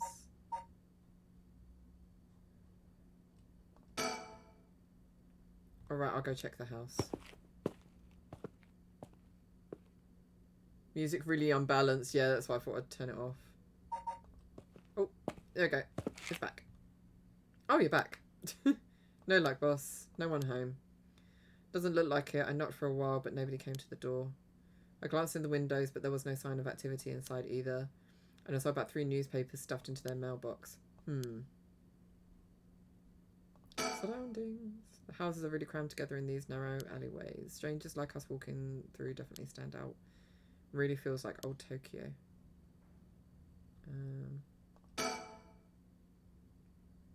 Let's try again later. Okay.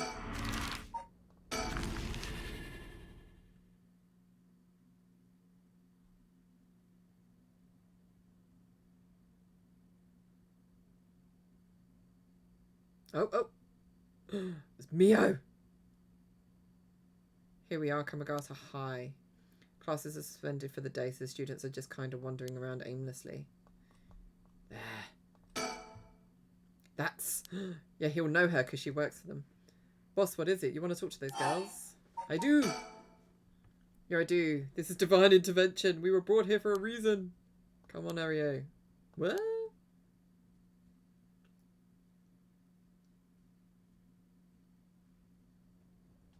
Oh, lovely. Just live.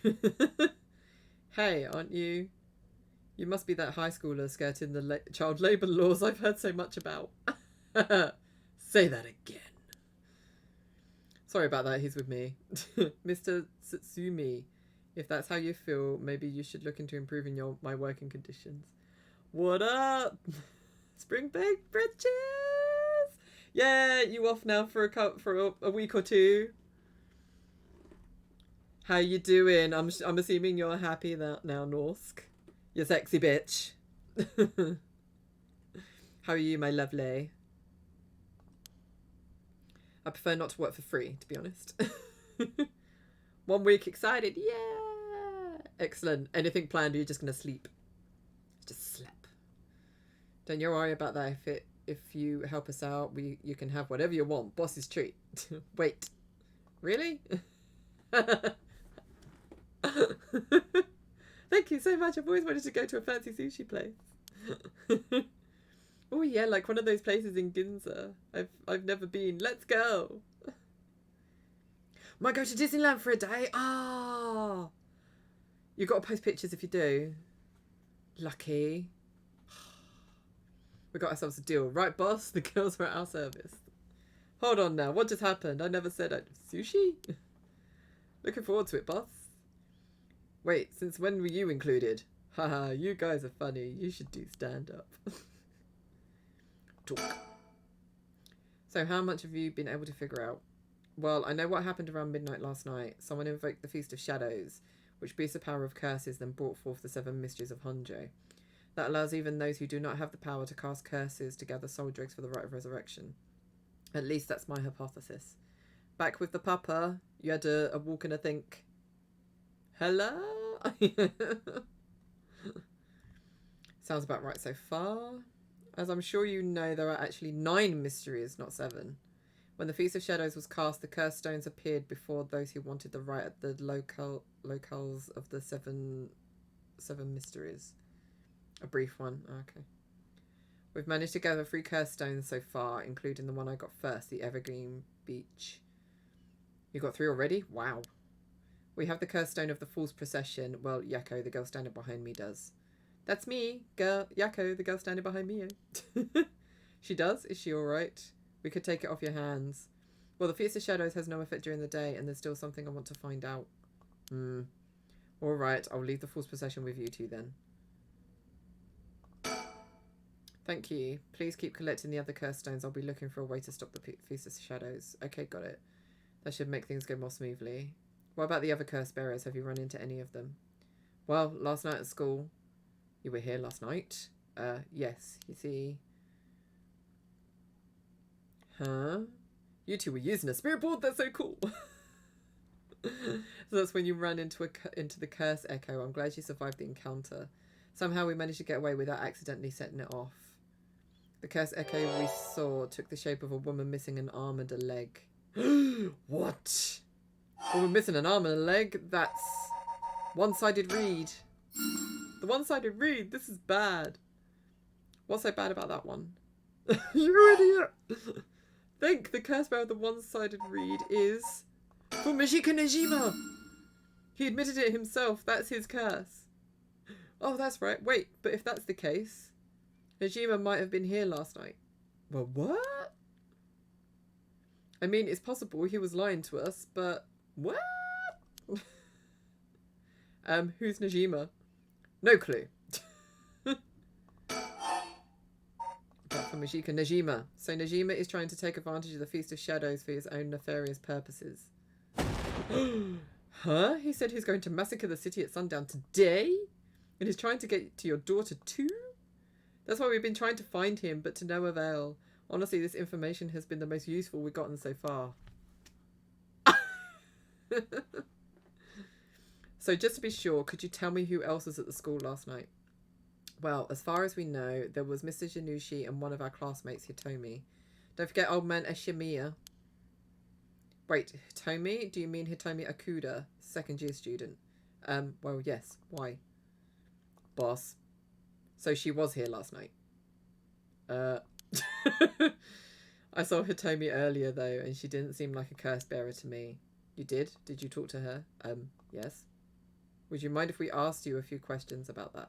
Hitomi says she didn't want to talk to the police because she was afraid she'd become a suspect. So I can't tell you anything unless you swear you won't drag her into this. Ah, I see. Don't worry, this is about a different matter. A different matter? You mean about that police officer, Mr. Yoshimi? You know about that? Just all connected. By the way, guys, talk to your loved ones. Miscommunication, lack of communication is the key to ruining stuff. True that. True that. Communication is key. Did Hitomi say something about him? Yes, she did, actually.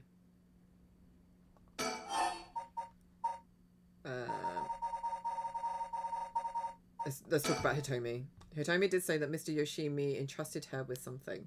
He did. What was it? Yoshimi gave her a talisman? Yes, apparently he also asked her to look for another one just like it, one that Michoyu had.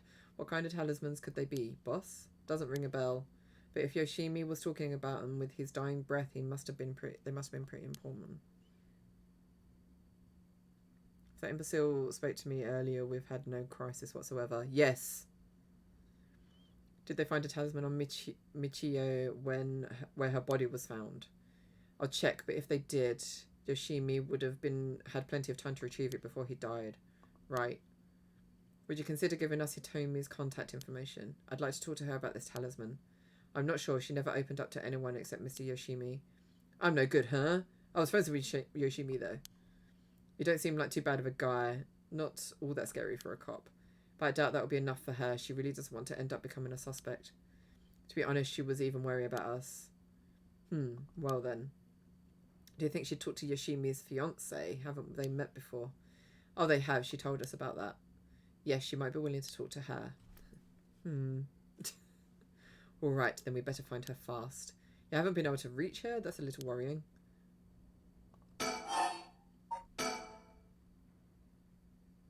Mayu Chizawa will let you know as soon as we manage to contact her.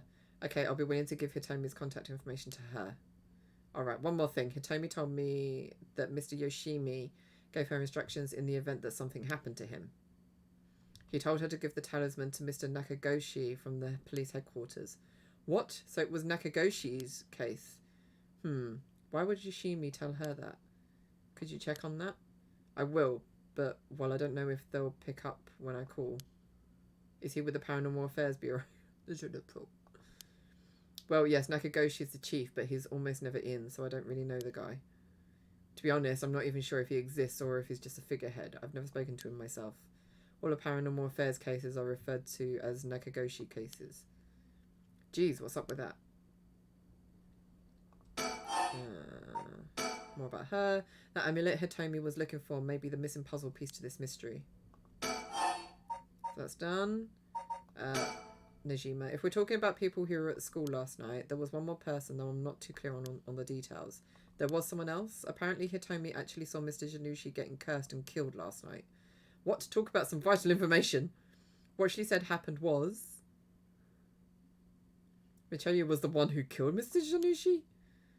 Are you sure it was really Michio that she saw? Well, that's what she told me. I wasn't there. That must mean that there was another curse bearer here last night. Janushi was killed by a curse, so someone had to have been here, whether it was Michio or not. Damn, boss, do you think it really could have been Michio's ghost? I mean, based on what we've heard, she does have plenty of reasons to be vengeful. Calm down. Just because the paranormal exists doesn't mean just anything is possible. It's still possible that Najima was behind Janushi's death. What about Hitomi's story? I don't know what's with the duck lips. It's so random. About this janitor Ashimiya, was it? How old is he? Do you know how long he's worked here? Why are you so interested? Could he be Najima? Only just transferred to the school though, so I have no idea. Yako. He's around 50 years old. He came to our school about half a year ago. No one knows what he did before, so there are all kinds of rumours about him. I see. Is he Najima? Like, seriously, I know. Thanks, I think I'm starting to get a better picture of all this. Huh? Listen up. It's not uncommon for former prisoners to work under an alias after their release. The notoriety attached to their former name can get in the way of proper rehabilitation, you see. What are you... No way! Oh yeah, have the officers apprehend the janitor. He worked the night shift, so he might still be in the overnight room. Yes, right away. He runs off. Boss, bad news. Apparently the room's been empty all morning. Sounds like they'd been looking to question Ashimiya too and couldn't find him anywhere. No. That all but confirms it. Just one more thing to check. Are there any photos of this Ashimiya? The old man seriously hated getting his picture taken. He'd always avoid it.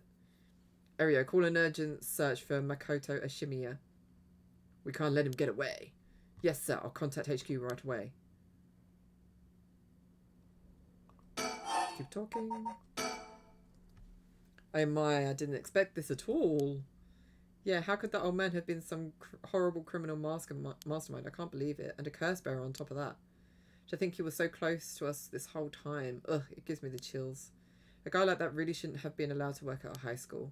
Let's hope it isn't already too late. Oh! I may have shown Ashimiya my curse stone last night. What? I don't like this one bit. Najima did say he wasn't specifically targeting curse bearers, but I'm glad nothing happened to you. Wait, but then could it have been old man Ashimiya who attacked you in the hallway? Ah, I almost told him that you were still in the building too. What? You did? Yeah, it's a good thing I didn't say anything. You might have gotten very lucky there, kid. Blimey. This is too much. I hope they find him soon. Come on, long arm of the law. Help us. To put a stop to the Feast of Shadows, it would help if I knew more about how the curses of these 7 mysteries first came about. In that case, you're probably best off talking to that crabby researcher guy. You mean Mr. Arashi? I would very much like to talk to him. Alright, he's a teacher here too, isn't he? You would know him already. He might be more inclined to talk if it's one of his students doing the asking. Do you know where he is? I do. We tried to talk to him, but he refused to cooperate. But you two should give it a try. He's at his usual cafe working on his papers. The cafe... Oh, Kurokikyo Cafe in Kama's... Why with all these long names? Thanks, we'll head over there now. School rules say we're not allowed to go to cafes, though. Don't worry about it. I'll allow it. Huh? That's all it takes. There must be a mastermind behind everything. Someone who orchestrated all this for a reason. I want to find out why. And that's everything. Okay. What was that thing you mentioned about Michio earlier? Something about a grudge. It's a grudge! Did you know anything about her? What's your relation? I'm her friend. She was actually planning to resurrect her at first. Ah, I see. We gain quite a lot of information from you two. It's only fair we share as well. Tell her, Ario. Alright. Keep in mind, this is just a theory, though. Okay. After re-examining the crime scene, Yoshimi concluded that Michio's death wasn't a suicide, but a vehicular collision. Wait, what? An accident? Being hit by a speeding truck or van would have resulted in similar injuries. The investigation was ordered by Yoshimi, so it seems he had his doubts about it being a suicide. Jesus. What? A van? Speeding? Yako, what's wrong? Are you okay?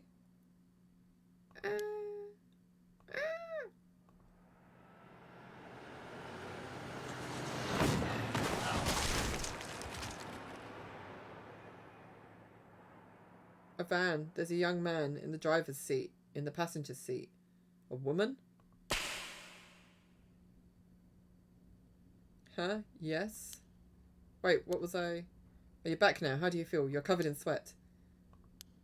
Yeah, I'm okay, I think.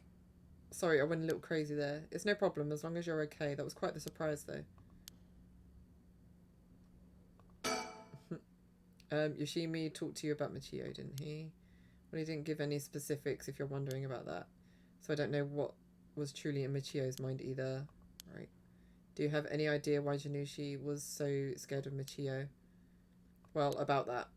I'm not sure how to put this, but... I see. Well, I half expected it was something like that. Thank you for telling me.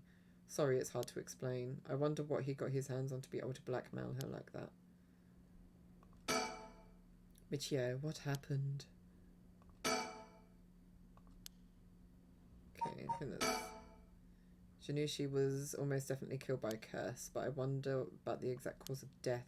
If the curse's origin and the cause of death are connected, it could give us another lead.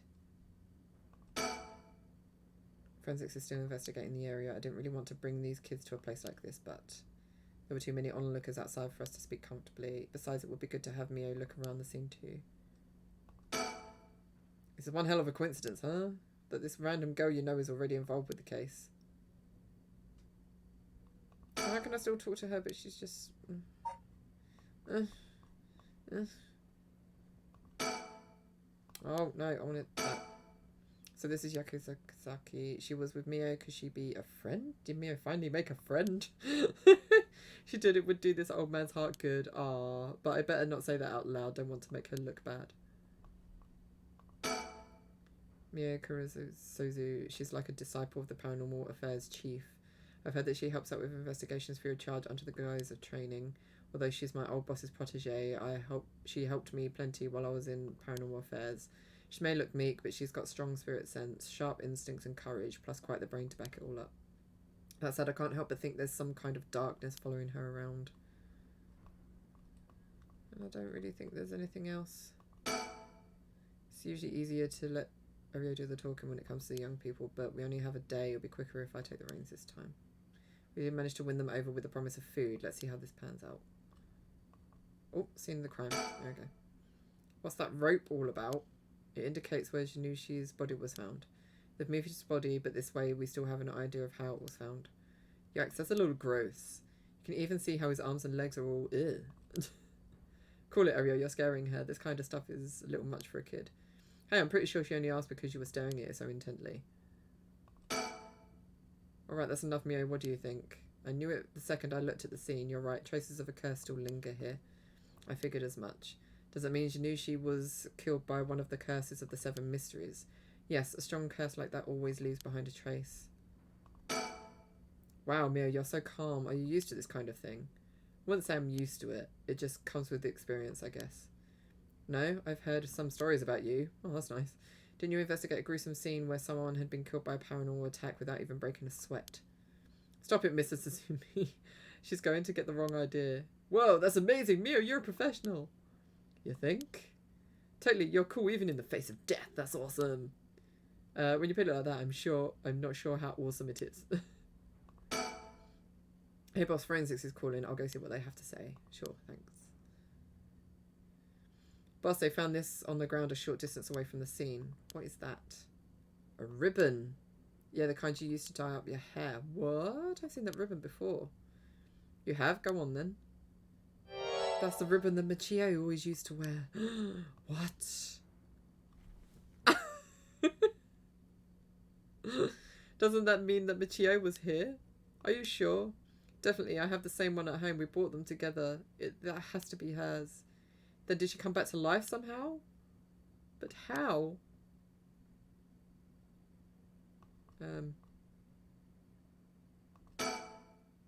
It was, if I was Michio and I came back to life, where would I go? That's the question.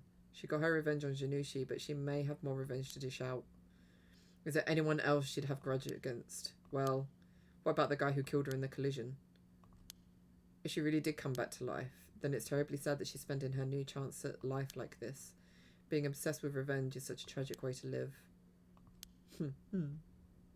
Oh. I'm afraid that's all we can tell you. Don't worry, you were a big help, thank you. we should start our search for Najima and Mayu Chazawa.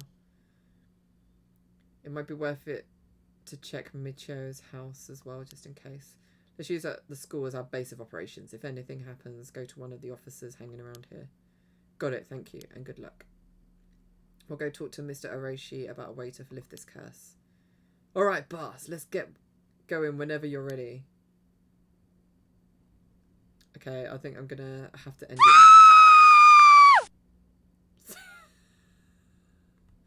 Hi, Rap. You lovely human being, you. How are you? Fucking seriously. How are you? Okay, yeah, so I'm gonna leave that there then. See, you pissed me off now. I'm gonna go. I'm leaving. You're okay. I was supposed to go like 20 minutes. Hell yeah. We're supposed to leave. We were supposed to leave. I was supposed to go off like 20 minutes ago, but I got so involved with the story I had to keep going. But I do feel better now. That helped me recover. Thank you, Bex. Have you seen our friend, the artist Ina? She's done a painting of Pedro and Bella for a Last of Us painting. It's absolutely stunning. It's really gorgeous. So like we've got 2 of her paintings done there that we need to like frame and put up on our wall. So I was like, I need that one to add to the collection. You haven't seen it, or just look on Twitter or Insta. She's posted it on there. It's stunning. So I think Jay's looked on her shop to see if we can get it back. I think because she's at a con or something in Germany, so we're not able to. She's paused her shop while she's away. That's okay. He's counting. Jay's counting. See. But anyway, yes, I'm gonna have to end that there. I'm afraid. Sorry, you just come along, Rap. It's like you pop in and then I piss off. So classic. Not heard that in a while. Get back to streaming, sir. Then I can make you jump. Been all over the place today. Oh no, I hope in a good way. Oh, I will be. Oh, yay, that's good. Is there anyone that you guys can recommend to raid? I see Agent is on, playing level editor. Card troubles, mono troubles, you know for life. Sorry about that. Hope it gets better though. Hopefully. But yeah, if anyone knows anyone they would like me to raid, because there's no one, everyone that I'm currently following is playing Tomb Raider. So you're welcome, Rap. You're welcome. Is there anyone playing Resident Evil? And that'd be a good way to go. Do we know anyone? Agent and Taylor. Okay, I'll raid Agent because like there's just no one else. There's no one else on. So we'll go with Agent. I know she's like building, but it's a nice chill stream after like the spoops we've had. So we'll go with that. But yeah, we'll start that anyway. So I just wanted to give a quick shout out to Bex. I remembered, for resubscribing. Thank you so much for resubscribing. Also to Lee for giving the 2 bits off before he left, and Sanjin as well. Thank you for the 5 bits. So I might try and squeeze in a chill stream tomorrow, but I doubt it because Rosie's coming around and we're going to do a bonus Tomb Raider episode. So that's on, and I definitely will be streaming Sunday some Last of Us. So I see you. Yeah, Norsk the sexy bitch is here celebrating spring break. But yes, so I'm definitely back on Sunday, and then it will be after that my last Wednesday stream for a while, because then the next Wednesday I won't be able to stream because I'll be going away on holiday the next day. So yes, have a lovely weekend, guys. Have an amazing time, and if I don't see you tomorrow, I shall see you Sunday. Have a brilliant one, and I shall see you soon. Bye.